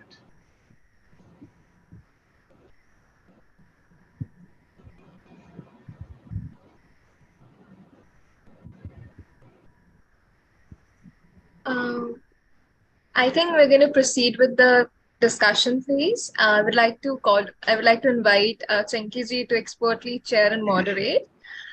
For those who have queries, feel free to raise your hands or type them on the Q&A box. Thank you. So I'm supposed to moderate the questions. Anybody has questions? If they would like to ask, let me see the chat box. I mean, I have a few questions though. Yes, please go ahead, ma'am. I have this. I can ask, or is anybody else asking? No, ma'am. It's a discussion, so you have to chair it. So you please direct. Okay, great. I can ask one question: is that how did you come upon firstly this idea? And there's a remarkable thing that I've noticed in your book, which like when we read a lot of these academic journals, it's difficult for us to make sense of it. And this one is written in a very easy way. Was it a conscious thing? Because most of the times what happens is that to make that link, so the language actually and the case studies, it's more of a storytelling format that you take and you ask these questions. There's a lot of questions in the book. So I just wanted to ask about the process of writing and how that came about. Yeah, that's an interesting question, Chinki. But that's initially I explained that that if you look at my early work, it's very theoretical, and it has a niche audience, but it has its own advantage. That old kind of writing, that depth and the categories, it's more in terms of you're addressing a certain intellectual tradition of analysis. But obviously, post 2014, at least from 2010, I think the ominous changes that have come. That old format did not attract, but there's suddenly a sense of an urgency, and I think one needs to also at least intervene in a public discourse in a very different kind. And I could see that in India, because coming from Hyderabad, I have known activists of all kinds, from civil liberties to left to Muslim activists to Dalit Bahujan activists. And so I had a fair idea that India has a big public space, if we can intelligently and in a very more lucid way communicate a complex idea, I think most often it gets across. People make sense, and sometimes in their own way, more than the way you would want them to make sense. But I think that is an effort one has to be at. You cannot expect one day that you would descend and then you would have a ready audience. I think you will have to create your audience as you go along. So part of that, I think, response to my public writings has been fairly favorable, in the sense that not that they have to necessarily agree with me, but the fact that they can read and make sense in their own way. Like there has been a lot of response from Dalit Bahujan activists, Muslim activists, and intellectuals respond, left, so they're following. So I think if we can have this cutting across debates, I think that makes, at least for the current moment, that makes an immediate sense to me. So that's where, as I told you, that I have learned, editors like you have been rejecting my pieces early part. I never rejected. As I said, my early intervention, they would say too theoretical, too abstract. What are you saying? We can't make, our readers will make no sense. So I had to pick up, that then you can't write in a sense that is too simplistic, that it doesn't make a point. But then you don't want to write in a way that nobody reads. And even now people complain in popular media, you write too complex stuff, we can't make sense. But I think that's where you'll have to get into that some average mode where without compromising on the idea. You can push through to a larger public discourse, because we have such huge social activists cutting in India. No other country, I think, has the kind of public sphere that India has.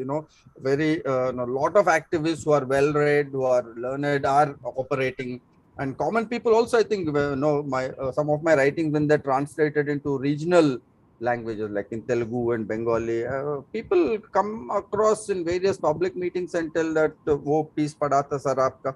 Maybe sometimes they don't get the nuance, but they try to get that you're pushing in a different direction. Like when I'm critical of Dalit Bhojan or Islamophobia is not. Sometimes people don't get, they think that we are defending, that we think there's no anti-Muslim. No, we say, no, that's not the case, but there is this other thing. People, I think, second, third round, they generally get the sense of what one is saying. So I had to learn it. That was an important thing. It was not something that. No, it's important because we also learned the other way, in the sense that we have to include and we have to be inclusive. So we get to learn a lot from you guys, and because one of my academic friends said that you guys are not, you guys are observers at the periphery, and we are the participants, an anthropologist. It's a very beautiful thing, and I was going to put it in my remark that actually this coming together is a very beautiful thing, I feel. And it's just one of these examples, because a lot of academics, and Tanveer has, by the way, raised his hand, and Hilal is there. For outlook. So yeah, Tanveer, go ahead, please. Chinki, I'm not Tanveer. He's Hilal Ahmed. He also has raised his hand, actually. Oh, there's Is there another any Tanveer? Sorry. Can you hear me? Can you hear me? No, there is a Tanveer, Hilal. There's a confusion. Sorry, Hilal. Okay.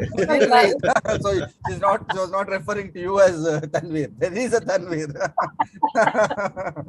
Yeah, Tanveer. Hi, Tanveer. Yeah, hi. So Tanveer gets pushed out from this public space, Not at all. I saw that ad.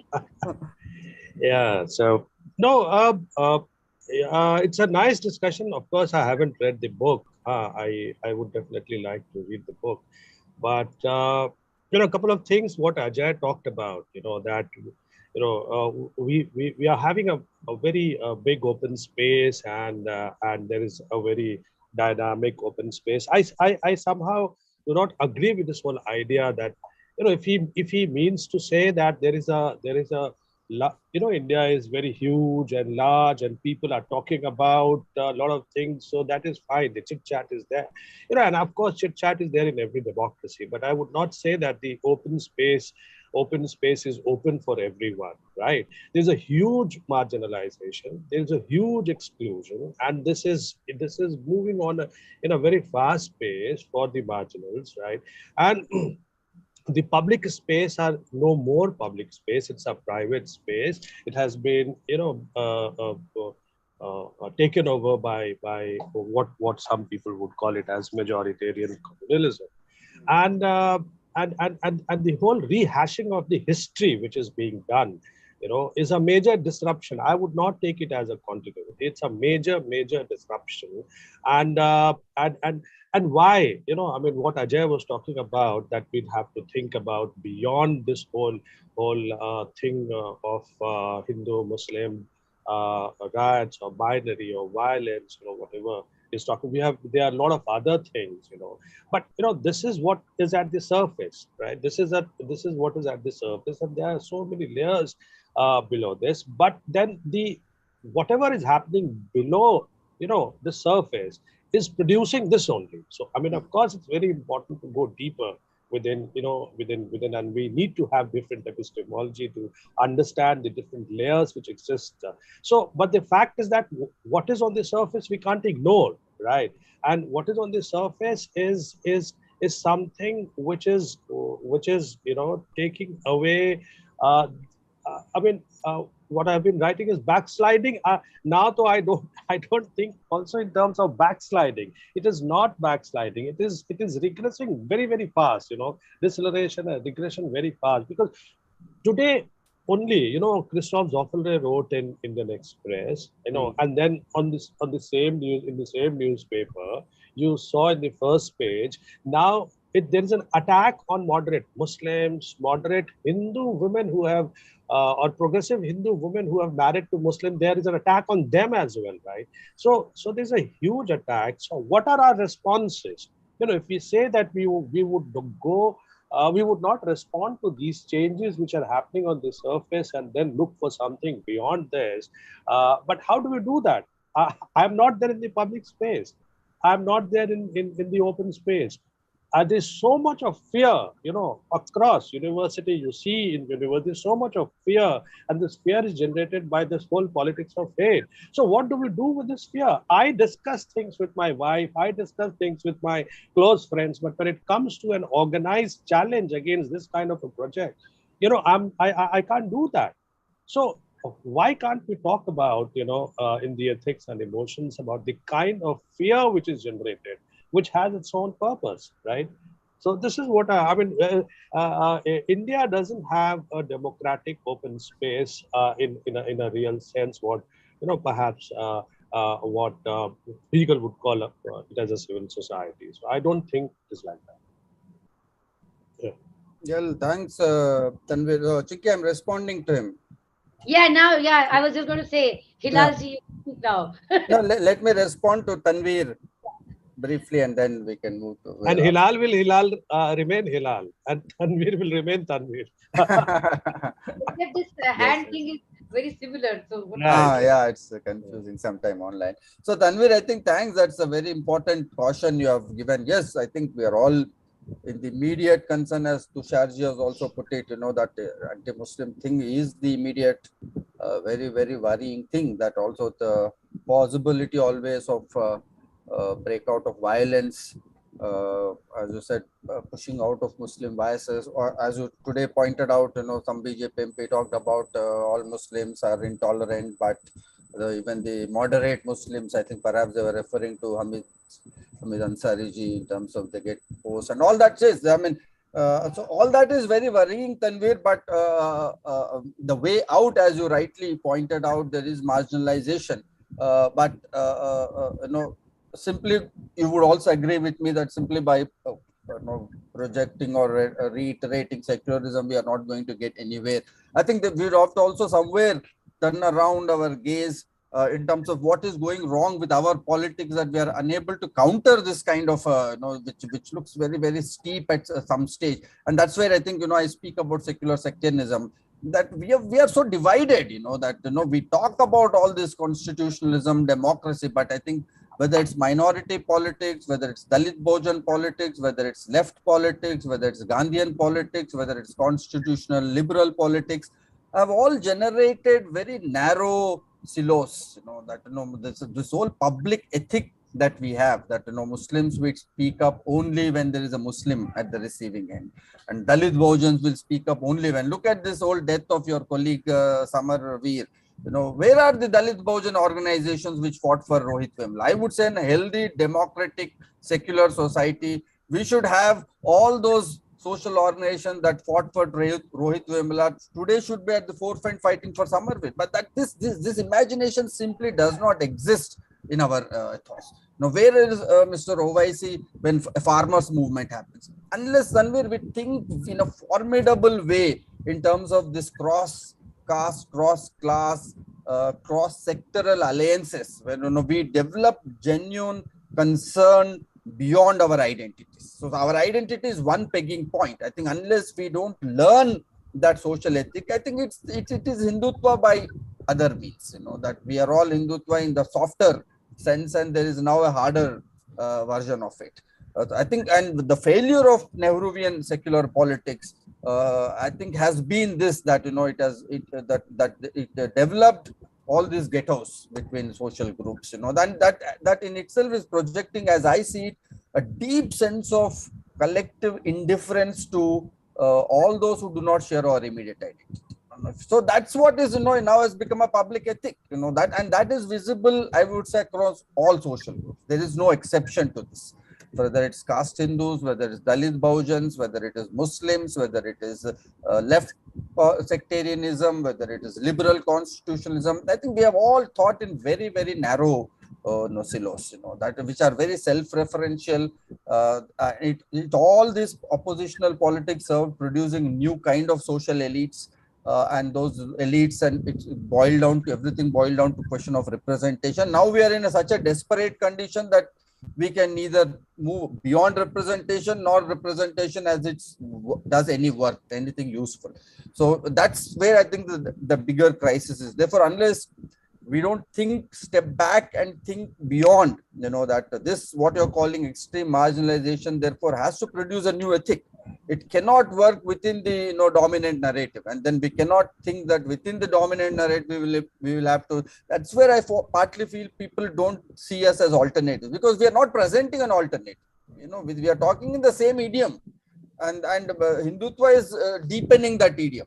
We talk in terms of Dalits, Muslims, this, that, and the Hindutva is saying these differences are real, so make the conflict more steep. So when we go back with a secular idiom, I don't think it's making sense to the common sense of India. Therefore, my point is that step back and let's talk of a new idiom. And that new idiom to begin with is these two things. One, strong structural welfareism. In all my interaction with political leaders, I said that we will have to talk beyond transactional welfareism, not giving sanitary pads, cycles, laptops, and all this. Talk of structural welfareism, free common school education system, free and quality education for all, from KG to PG, where Dalits, Bahujans, Muslims all study together. And this will create a new mood, but for that we'll have to fight our own cultural prejudices, our own social anxieties. Unless we don't begin that process in a very serious way, Tanvir, I think it looks like a very losing battle. This just secular, constitutional is not making any sense for common people. We will have to tell them there are new aspirations through a new language, and then test our luck. Even if that doesn't work, then God save us. That's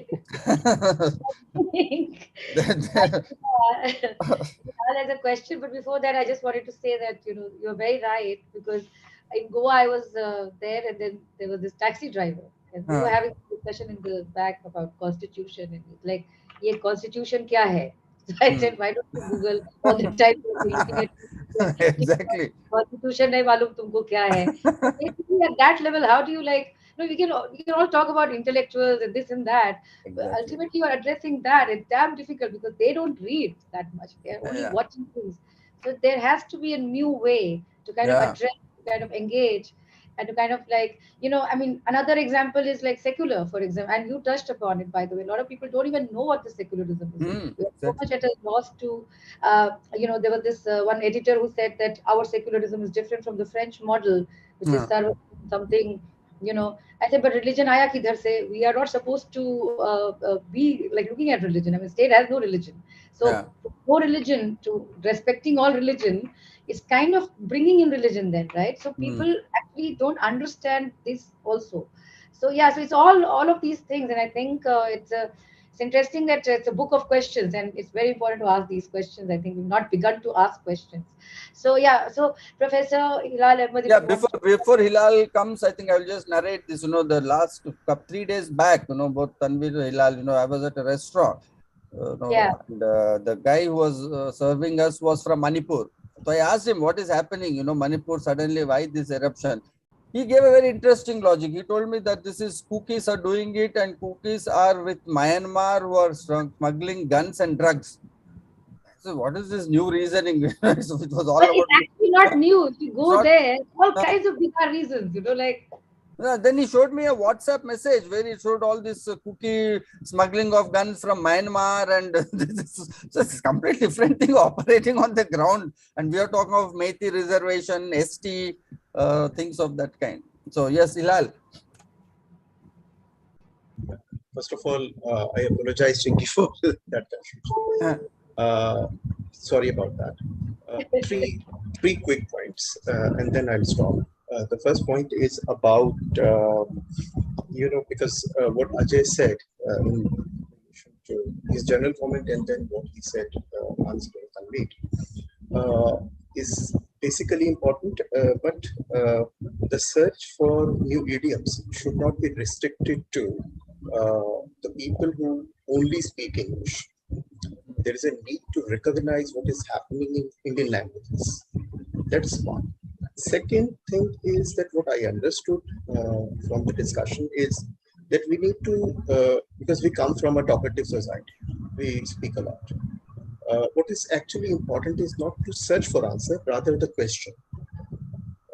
This book is important because this book is forcing us to find out what the question is, not giving us answers. So what the question is important. And for that, we require some kind of a listening. The third thing is, this is not the first time we are, and that's why, we have to understand not merely the history of our intellectual tradition, but also the history of our activist tradition. This is not the first time that intellectual activist engagement is talked about. We have a long history. In fact, there was an intellectual project led by Edward Shields, and that book came out in 1960s. But I'm not talking about any intellectual, development in that. But there were people, for instance, in Odisha, there is something called Odisha Ganveshna Chakra. They have been organizing intellectual activist samvad, I think, for 50 years. There used to be a Marx club in Bengal, where activists from different left circle would interact with intellectuals.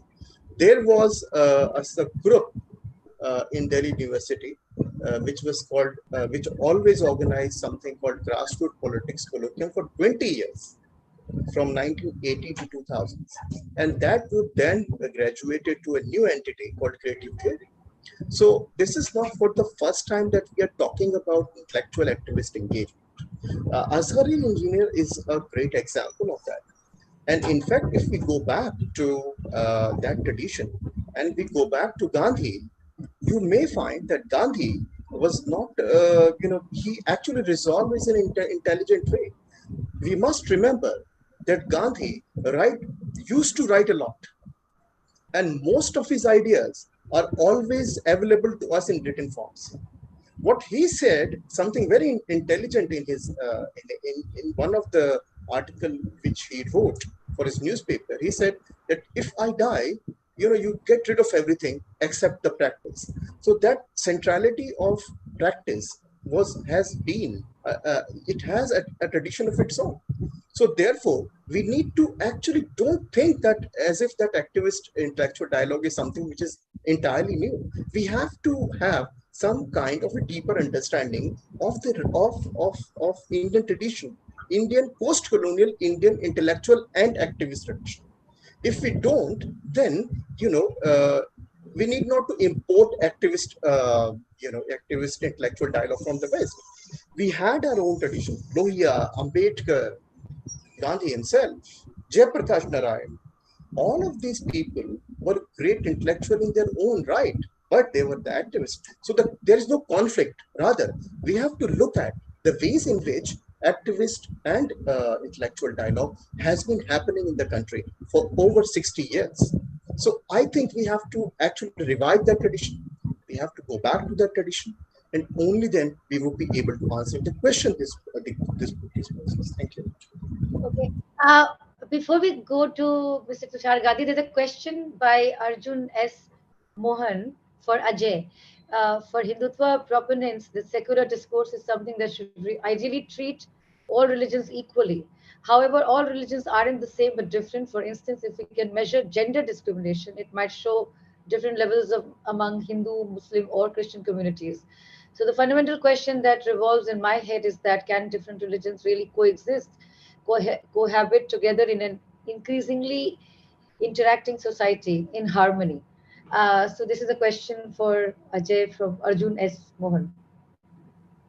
Yeah, I think no, that's a question that all of us are raising, that what does this new secular, as he rightly pointed out, I think that last part of his question is the most important, that we are into modern complex societies where interaction, even as we socially ghettoize, I think the digital media is right in our drawing room. So we know more about how Muslims live, what happens.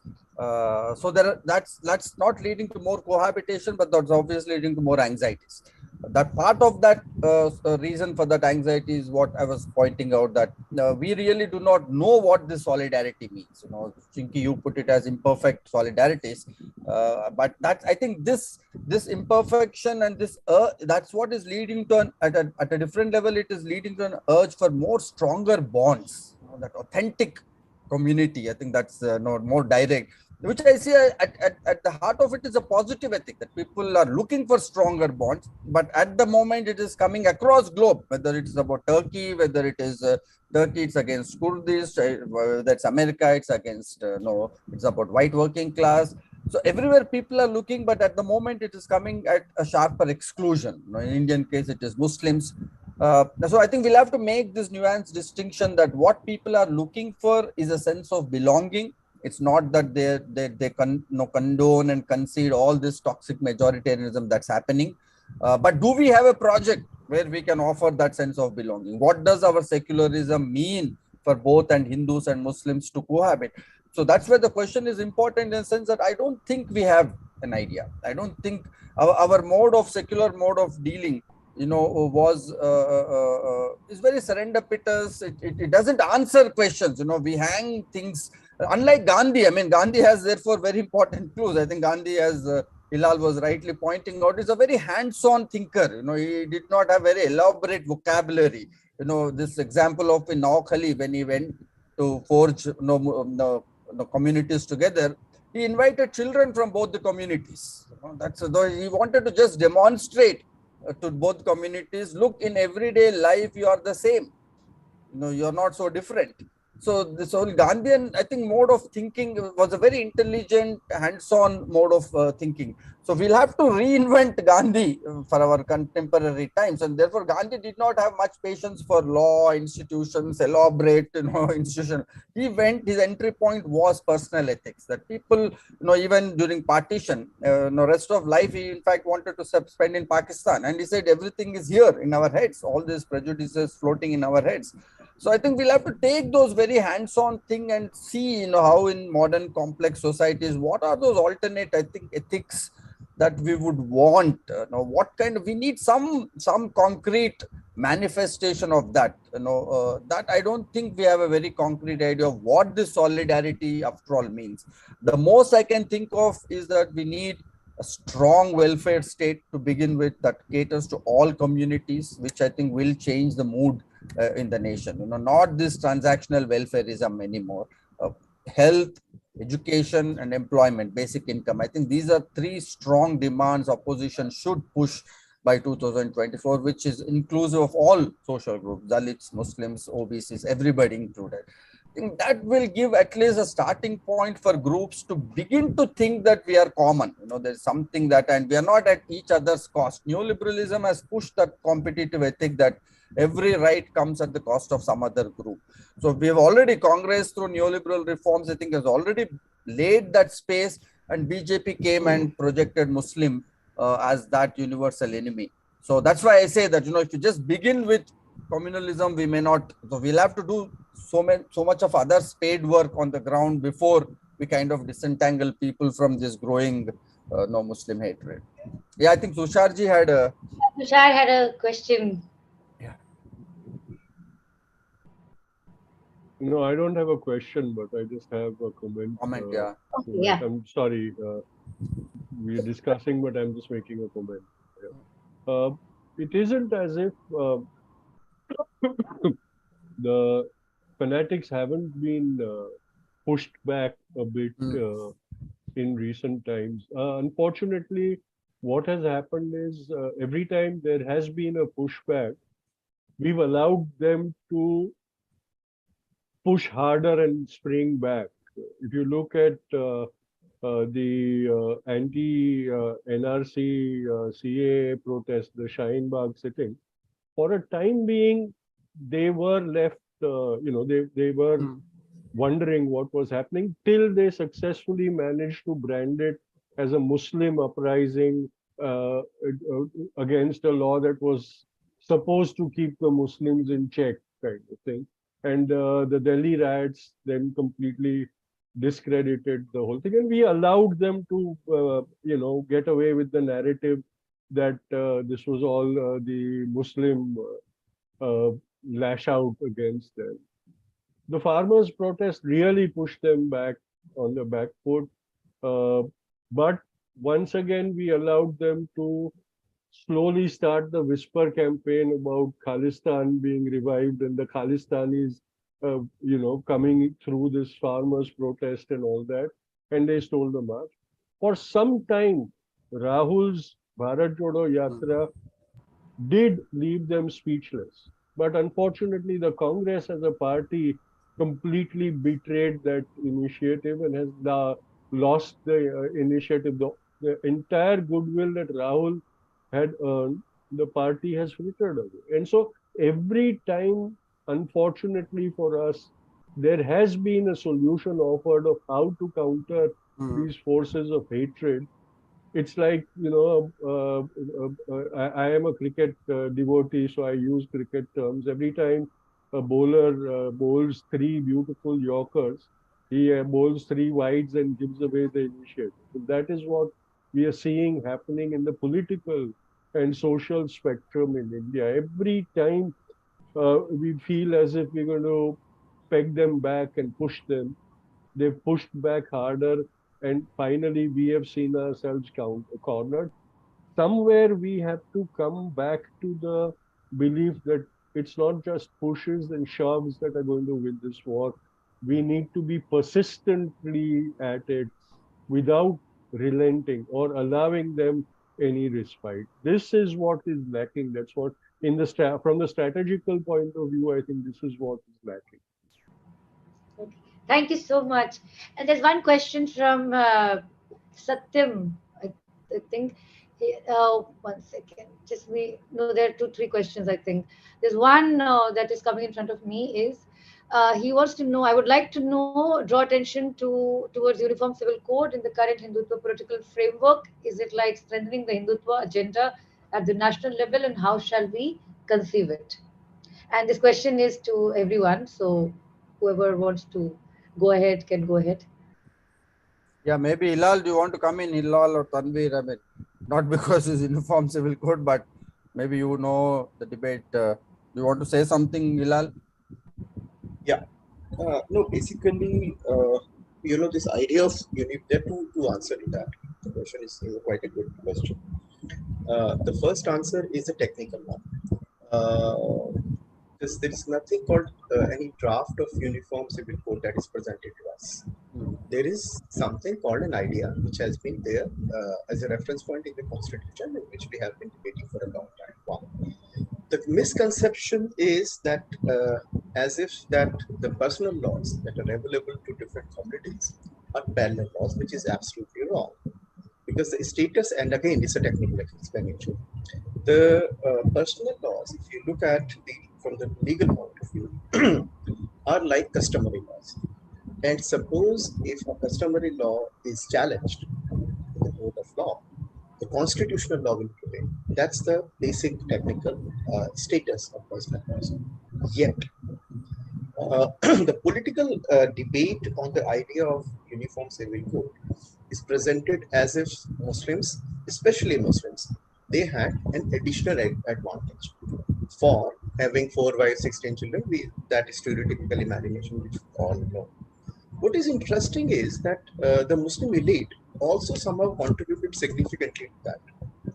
So, for instance, during Shah Banu case, there was a very interesting parliamentary discussion. Ashok Sen was the law minister at that time. And he said that why only the Muslim leadership wants only the civil right as part of personal laws, not the criminal issues. You agree that the criminal aspect of if a person is committing a crime, you agree with the fact, okay, fine, we'll go by the secular law. But when it comes to civic issues, property, adoption, etc., you would like a separate. Why?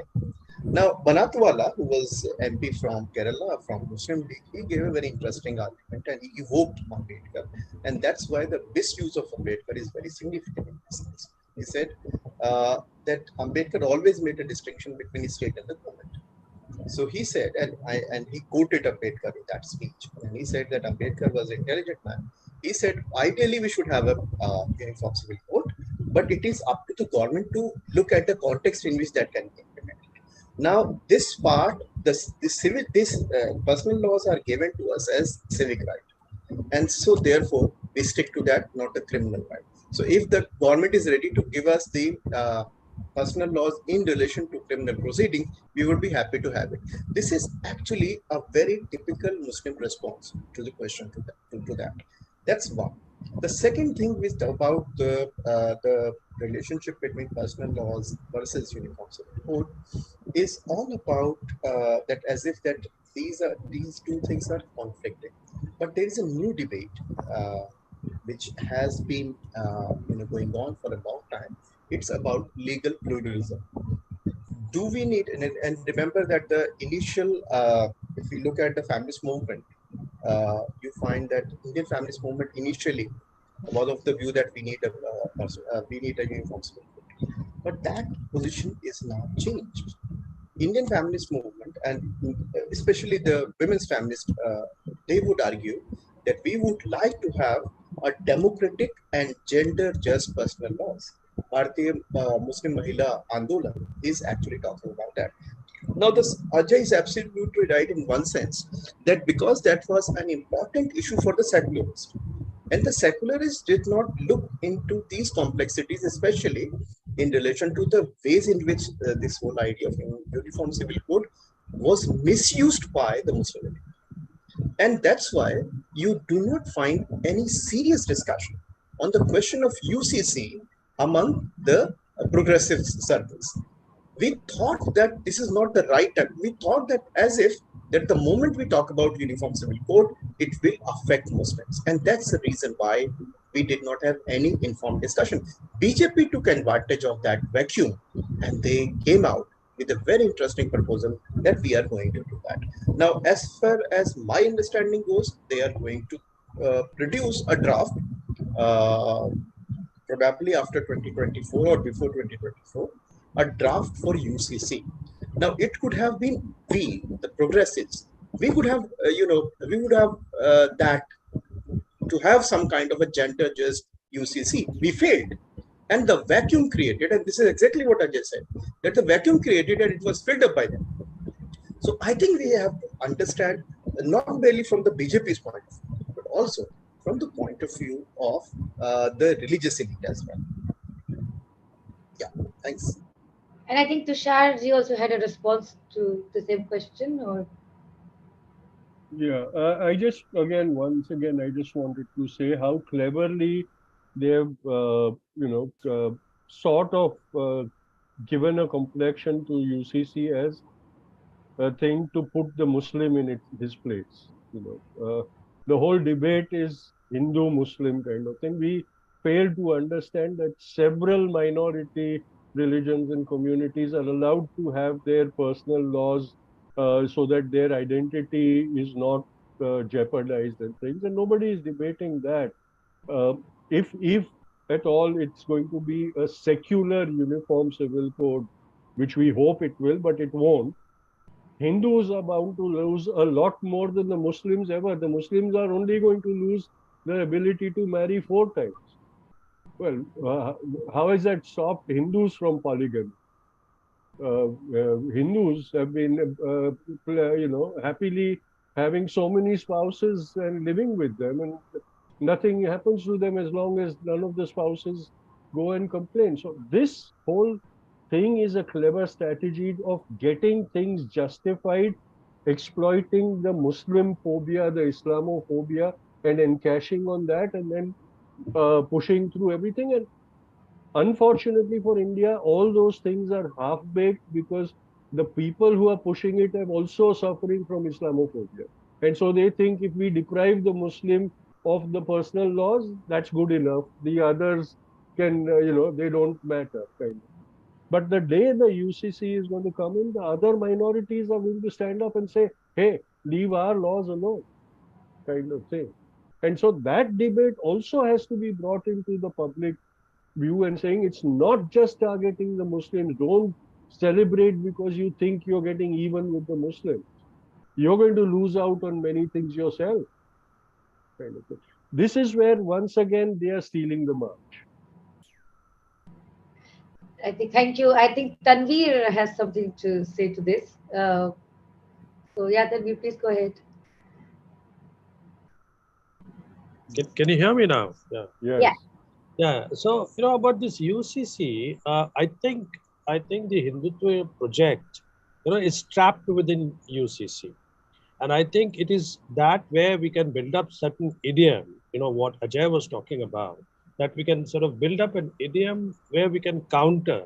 Because every time I go on television debate and I ask my opponent from the right wing that give me the bucket list of things that you want to bring in and make it as a uniform thing, and they are at loss of words because they are always Muslim bashing and nothing more than that, right?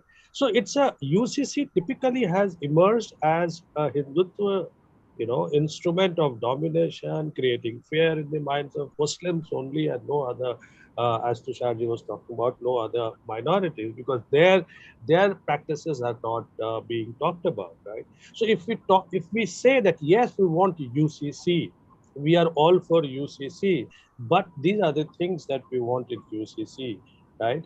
Because Hindutva is the project would be typically uh, uh, uh, let's say a patriarchal caste Hindu society where not only Dalits and Muslims and Christians and other would be at the margins, but also women. One has to understand, and Hilal was right, that the moment we talk about gender just uniform civil code, and it will go off like bubble of water. So something this is what I want to say, that there are lots of instruments of Hindutva which is playing with the emotions, right?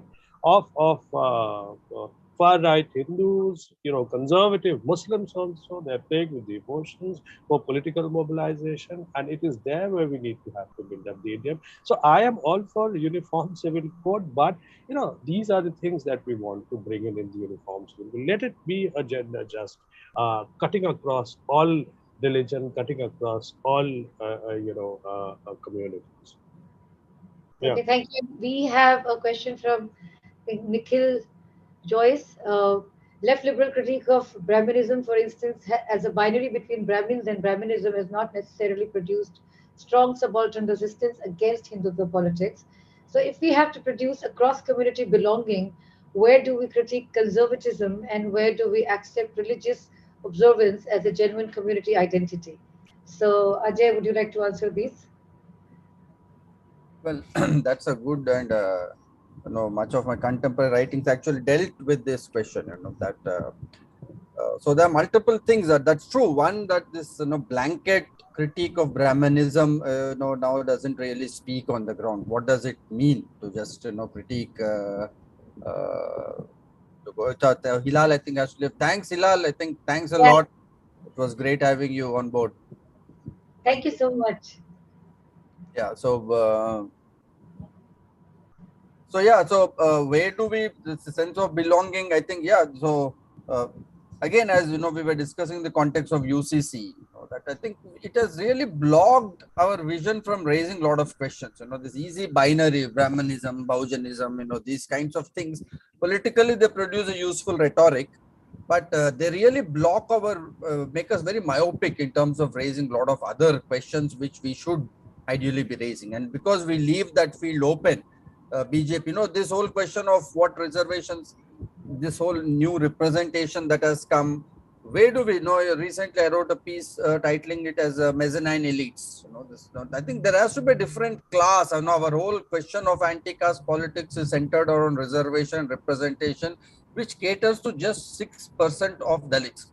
What happens to the rest 95%? Neither these new social elites within Dalit Bahujans discuss about them, nor rest of society discuss. So the simple question I ask is, look at the migrants. 38% of those migrants were lower end OBCs. Neither social justice parties think they are OBCs, nor we left liberals think they are OBCs. So this whole identity business has created such narrow vision of everything that majority of communities, majority of population groups just fall through the cracks, that nobody addresses their question. And that is where I think BJP's cultural agenda becomes their only entry point to make their presence felt. Because our secular, constitutional, progressive categories simply have no purchase beyond this. Therefore, we'll have to offer a critique and say that reservations has done its good. No doubt it has kept the caste question on board, kept it boiling. It has forced all of us to think. But this is not the group that can only legitimately, exclusively represent rest of them. These strategies don't work for rest of the communities. That is where I think a larger structural demands alone can work. A common school system alone can work. We cannot have this piecemeal kind of minimalist demand. On the cultural front, the question of sense of belonging and conservatism, I think, is again a very touchy issue. It's very complex. But I think the moment we try to project it through the elitism within each of these groups, I think it will take a different turn. I think that's where our secular ethos has to, what BJP has done, we should have done it long time back. This whole subdivision, this whole question of elitism within, our secular we are so touchy about political correctness, that we don't end up addressing anything on board. Now, UCC, for instance, it also is important for Pasmanda Muslims. It's not just BJP. I think Pasmanda Muslims would need UCC more than others because the elites within Muslims do not allow Pasmandas marry elite Muslims. There is intercaste marriage is not possible among Muslims, and UCC perhaps would give them that necessary protection. So we'll have to read things bottom up. What BJP is interested in doing is producing that optics of bottom up and pushing actually a conservative agenda. And we'll have to reverse that. We will have to genuinely pick up questions bottom up, and through that anti-elitist discourse, we'll have to gradually, it is not the BJP, what is it? Oh, no, I think Nikhil has a point to make. Should I read it out? Or Yeah. Okay, it is not the BJP. It is not that BJP has understood the way to readdress this crisis of identity dilemma. For example, anti-hijab campaign shows more of the vulnerability and cluelessness of BJP's Hindutva politics, and not a genuine critique of any Muslim conservatism. The challenge for secular politics is to combine partly organic nature of Hindutva politics with the redressal of this crisis. It's a comment. Yeah, it's a comment. So yeah, that's what I mean. I don't think Hindutva has any resolution for anything. If anything, they're deepening the crisis, but they're just borrowing that optics. They are mobilizing lower end OBCs against dominant OBCs, and their overall logic is that by doing that, they're actually weakening the Dalit Bahujan resistance and reinscribing dominant groups. So they have their project very clear. There's no doubt in that. That's not that they're moving towards any kind of progressive resolution of this. They're buying on the optics that a lot of social activists have built laboriously for working hard. So now we'll have to undo that optics. That are our secular the limits framed closed our eyes. I think we'll have to break that and seize that opportunity of that optics from BJP. But we can only do that when we have a bottom-up narrative. That there are legitimate concerns within these groups. There is a certain sectarian logic within each of these groups, and unless we don't offer a more progressive critique, I don't think we can. I think Shubham and Tusharji have some. Yeah, I have a point to make, and Nikhil is. No, I think we can carry on because that will come. Now BJP has prominent OBC anti-hijab campaign leader from Udupi. Okay, Tushar and Shubham, you guys can go ahead. Maybe Tushar ji can go ahead. Yeah, Tushar ji can start. Yeah. Sorry, I keep raising my hand all the time. No, I think we are eager to listen to you. No, I just wanted to point out the hypocrisy of BJP on UCC. As a party, it has been campaigning for UCC for donkey's years, and yet its government opposes same-gender marriages in SC. Now, wouldn't a UCC address the legitimate rights of the LGBTQI community also? Wouldn't that be also part of a uniform civil code, which is, constitutionally equal for everybody? But look at the hypocrisy. But The thing is that they are successful in getting away with that hypocrisy. And as the opposition and activist space, we keep failing in exposing their hypocrisy and showing it to the people on so many fronts.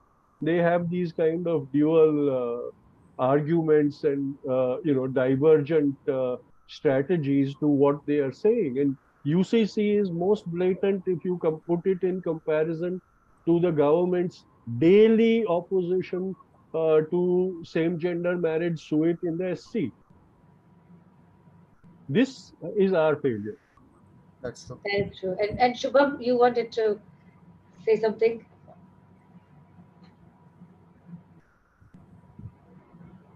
We can't hear. I think he's He's mute. muted. He's muted. Yeah.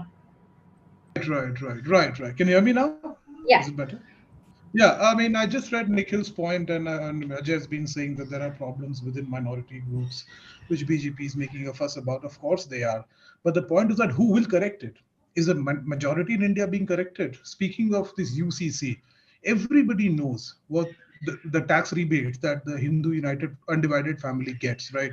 Nobody is ready to question that, right? Nobody is ready to. I mean, Nikhil was asking about a critique of Brahmanism, of it becoming redundant in the long run. There are fissures within Dalit communities. I mean, for instance, the lower end of the Dalit community, they don't eat something touched by the even lower caste. Say, for example, the Chandals will not have. I mean, the Chamars will not have anything touched by the Chandal. But these are not the major problems. They are problems nonetheless. These are transitional problems. They don't present a political challenge. Muslim conservatism in India doesn't present a conservative challenge in any manner. They are just 14% of the population. The problem lies, as Jawaharlal Nehru, very intelligently had put long back, 70 years back, that the communalism of the majority has in its own this thing, right to become, to masquerade as nationalism. You see, this is what is happening. There is no absolute need, close hand to improve the Muslim community from them. Their conditions are worse than Dalits. You see all the Parent Sachar committee report, the Ranganath Mishra committee report. So what are we going to reform within a community which is under social and economic dilemmas which have been unsolved for almost 7 decades? The problem is with the majority here, right? It is their communalism. It is their caste bias. It is the Brahmanism which has now spread across community within the Hindus that has to be challenged. So this argument of Muslim majoritism and Dalits and OBC divide, okay, taken, the points are taken, but they are not the elephant in the room. The elephant in the room is that 70%, roughly 80% of the majority, which is the Hindus, right, Anna, which has to be tackled, their conservatism, because it is their communalism which is masquerading as nationalism. Jawaharlal Nehru had warned us, right? So these are things that we need to be very, very, very careful about.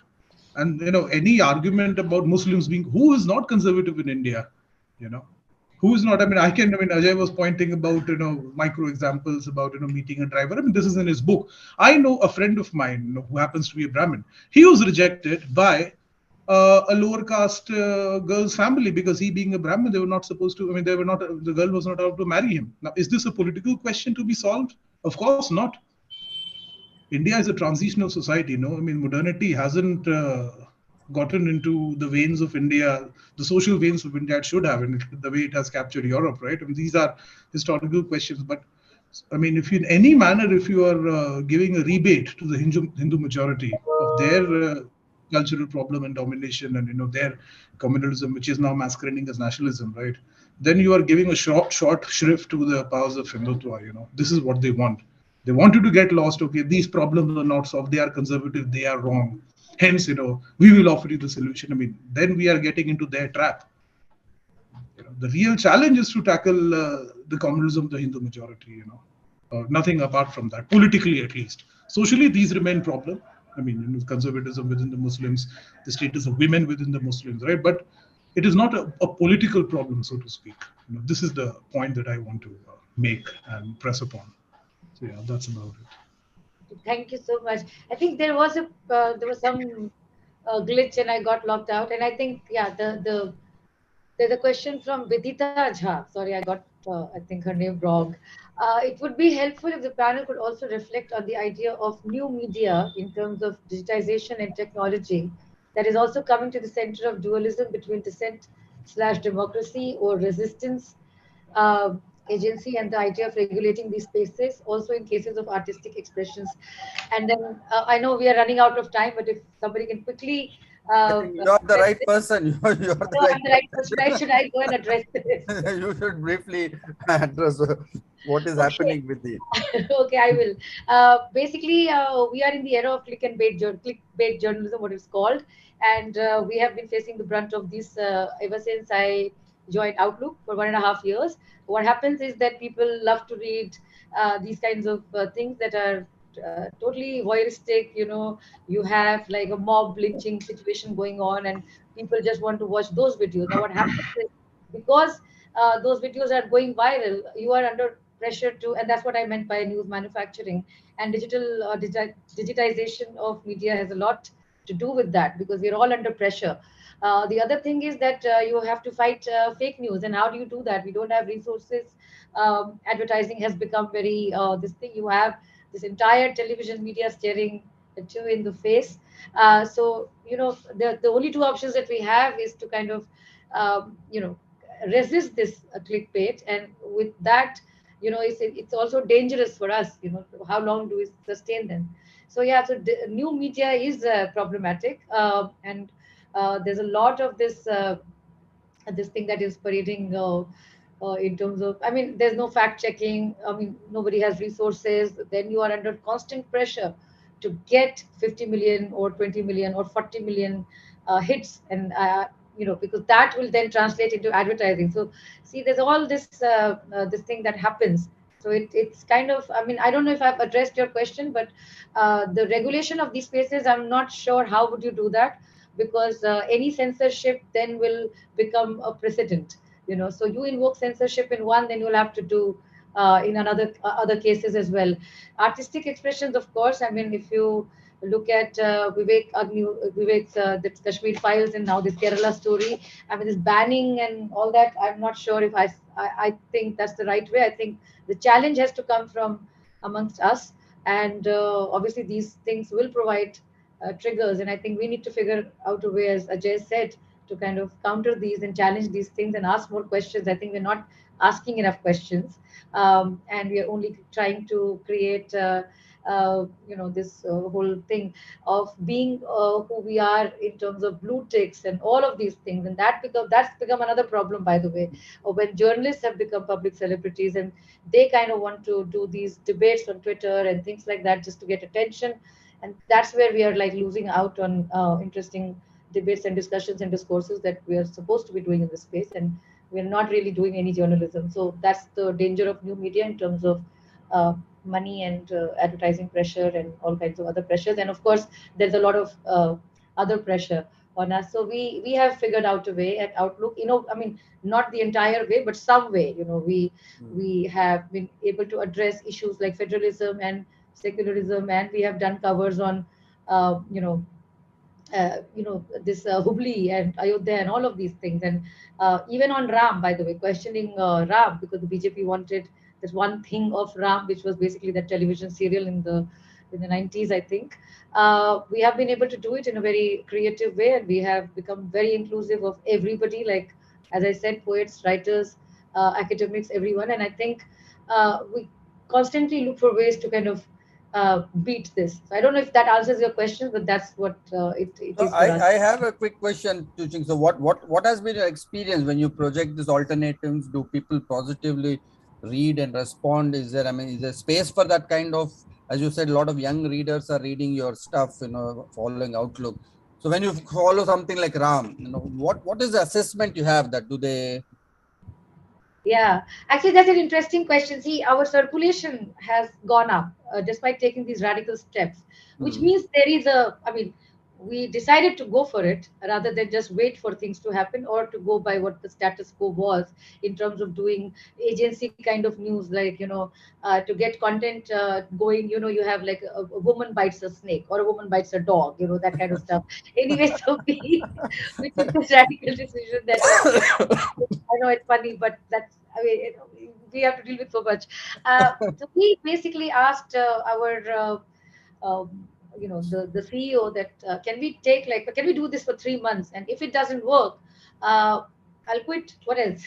so, so we did it, and it kind of worked for us. And now, if you look at Outlook website, we only do packages. We are not equipped to look at each and every issue that comes up, because that's also kind of like giving into that the thing that they are manufacturing.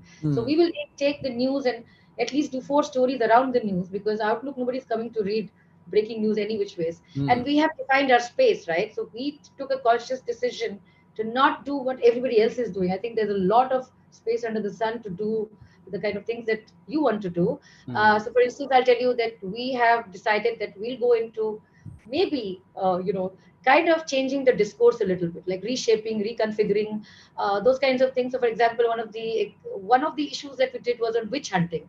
Now we only do special issues. We don't do anything else but one issue, and we looked at 360-degree angle kind of thing, because I think that was what I was not able to get when I was reading other magazines.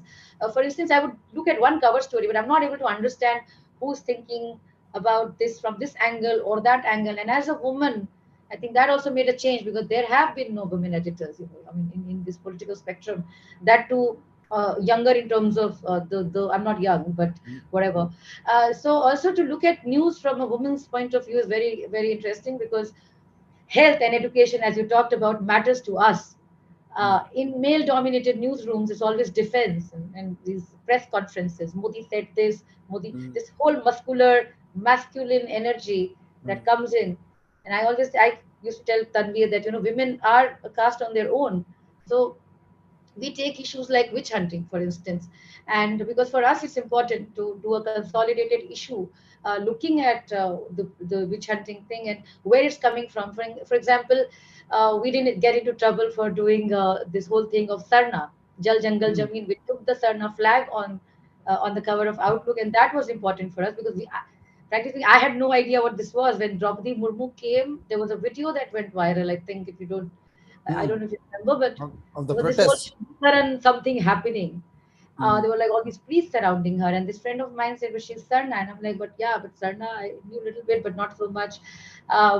Unlike, I mean, the journalism gives you that opportunity, and I think a lot of people are not taking that opportunity to admit that maybe perhaps we don't know. Let's go to the ground, and that's the only thing we can do. We don't do this air-conditioned room situation now anymore, like phone journalism. We go to the ground, we make resources available. So yeah, so this is an experiment in progress, and we were the first ones to actually take fiction. We publish fiction as well, because I think when you talk about politics of emotion, Kazu Ishiguro wrote that book Clara and the Sun, and Clara and the Sun actually talks about dystopia and this AI coming in, and it's very similar to kind of. I mean, it's very important for us to also look at fiction, to look at poetry, to not just look at what forensic evidence gives us, because I don't think that's enough. So there we are. I mean, and we need help from all of you guys, and I hope that answers your question. It's been very challenging though, but it's Yes, fun. very interesting. It's a lot of fun also, I think. Might as well, yeah. So yeah, Can I think yeah. I think we should conclude. We may have questions with apologies to those we are not able to address, but we can take it up, some other format. No, and one other thing is that Vidita think that yeah, we are being regulated by the state. Of course we are. You have the UAPA threat hanging all the time. So we do have, yeah, that is true. But we operate. I mean, find ways. I think innovation is important. Thank you for the amazing session, everyone. I would like to go ahead with the vote of thanks. Okay, thank you. Well, I don't know how to do a vote of thanks, but I'm extremely happy that Ajay, wrote this book at a personal level and at a professional level as well. I think a lot of people, when I talked about this politics of celibacy when the Dalai Lama thing happened. A lot of people questioned us, saying that, you only see politics in everything, politics of this, politics of that. And I'm like, yeah, but the second generation feminists said personal is political and all that. And they said, is a brother feminist. It is a vindication of sorts for us at least. And it's a book of questions, as I've said, and it's very important. And what I think where he is very good, and I think that's something that we can learn, is how to ask these questions, because he presents these case studies, he makes an argument, and then he poses the questions to you. And I think that's very, very important for us to learn in terms of asking the right questions, because I think we're so conscious of asking questions. And I think in journalism, one thing we are taught very early on is that do not be afraid of asking very stupid questions also, because somewhere you'll find something, and you don't have to sound very intellectual all the time, because I think that's not what is important. I think it's important to ask questions. And I think he's talked about a lot of interesting things. I think the celibacy thing also he touched upon, which is quite interesting, about this projection of RSS as morally upright because they are doing abstinence. And this question of abstinence is very important to look at, because in India, I've always said, we did an issue like this also, because if you look at women and men, they're almost always celibate. I don't know what's that trying to say, but like Nitish Kumar, Jayalalitha, so somebody said that इस देश में आप दीदी और माँ अम्मा हो सकते हैं, आप कभी भाभी और whatever बहन जी हो सकते हैं, भाभी lover and wife नहीं हो सकते, which is also quite interesting to look at in terms of this male thing, as Modi being this like single person going into some cave, yogi, for instance, so there's a lot of interesting stuff there, and I think these are questions that we should be asking rather than accepting them. And I think, so I think it's a great book, and it should be made mandatory reading. Maybe that's utopian, but I will probably tell in my newsroom to read. But I think in colleges as well, because I think emotions is something which is very complex. It's not just, I understand Shubham talked about this whole Marxist thing of looking at just the thing, but I don't think the times are such. I think we have to respond in innovative ways. And I think this book is important because it gives us that trigger to kind of go ahead and ask and form a new narrative, maybe, but that's at a later stage. First, we need to learn to ask the right questions and not just get dissuaded. So thank you so much for writing the book, and thank you so much, everyone, for giving their time, and thank you so much for inviting me. I would like to formally move ahead with the vote of thanks. So as we come to end of today's discussion, I, Samriddhi Sharma, researcher at IMPRI, Impact and Policy Research Institute, would like to propose the formal vote of thanks. On behalf of IMPRI Center for Human Dignity and Development, CHDD, I would like to thank all of you for attending today's deliberation, book discussion on politics, ethics, and emotions in New India. We are grateful for our chair, Ms. Chinki Sinha ji, our esteemed panelists, Mr. Tushar Gandhi ji, Dr. Hilal Ahmed ji, Mr. Shubham Sharma ji, and of course, Dr. Ajay Gudavarthy ji, for taking part in the discussion and enlightening us.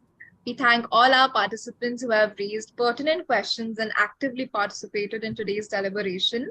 We are grateful if you are watching us later on our YouTube channel or listening to us on our various podcasts or reading our publications. You may also find more book discussions and thematic events under IMPRI Web Policy Talk series. We hope you continue to join in future to our IMPRI Web Policy Talk. Wishing you all a good evening and thank you. Okay, thanks also from my end for IMPRI, Arjun and Samriddhi, and of course Chinki, Tushar, Shubham, and Hilal, and also Tanveer and other friends have joined in. Thanks a lot and good night. It's been a very long session. Thank you.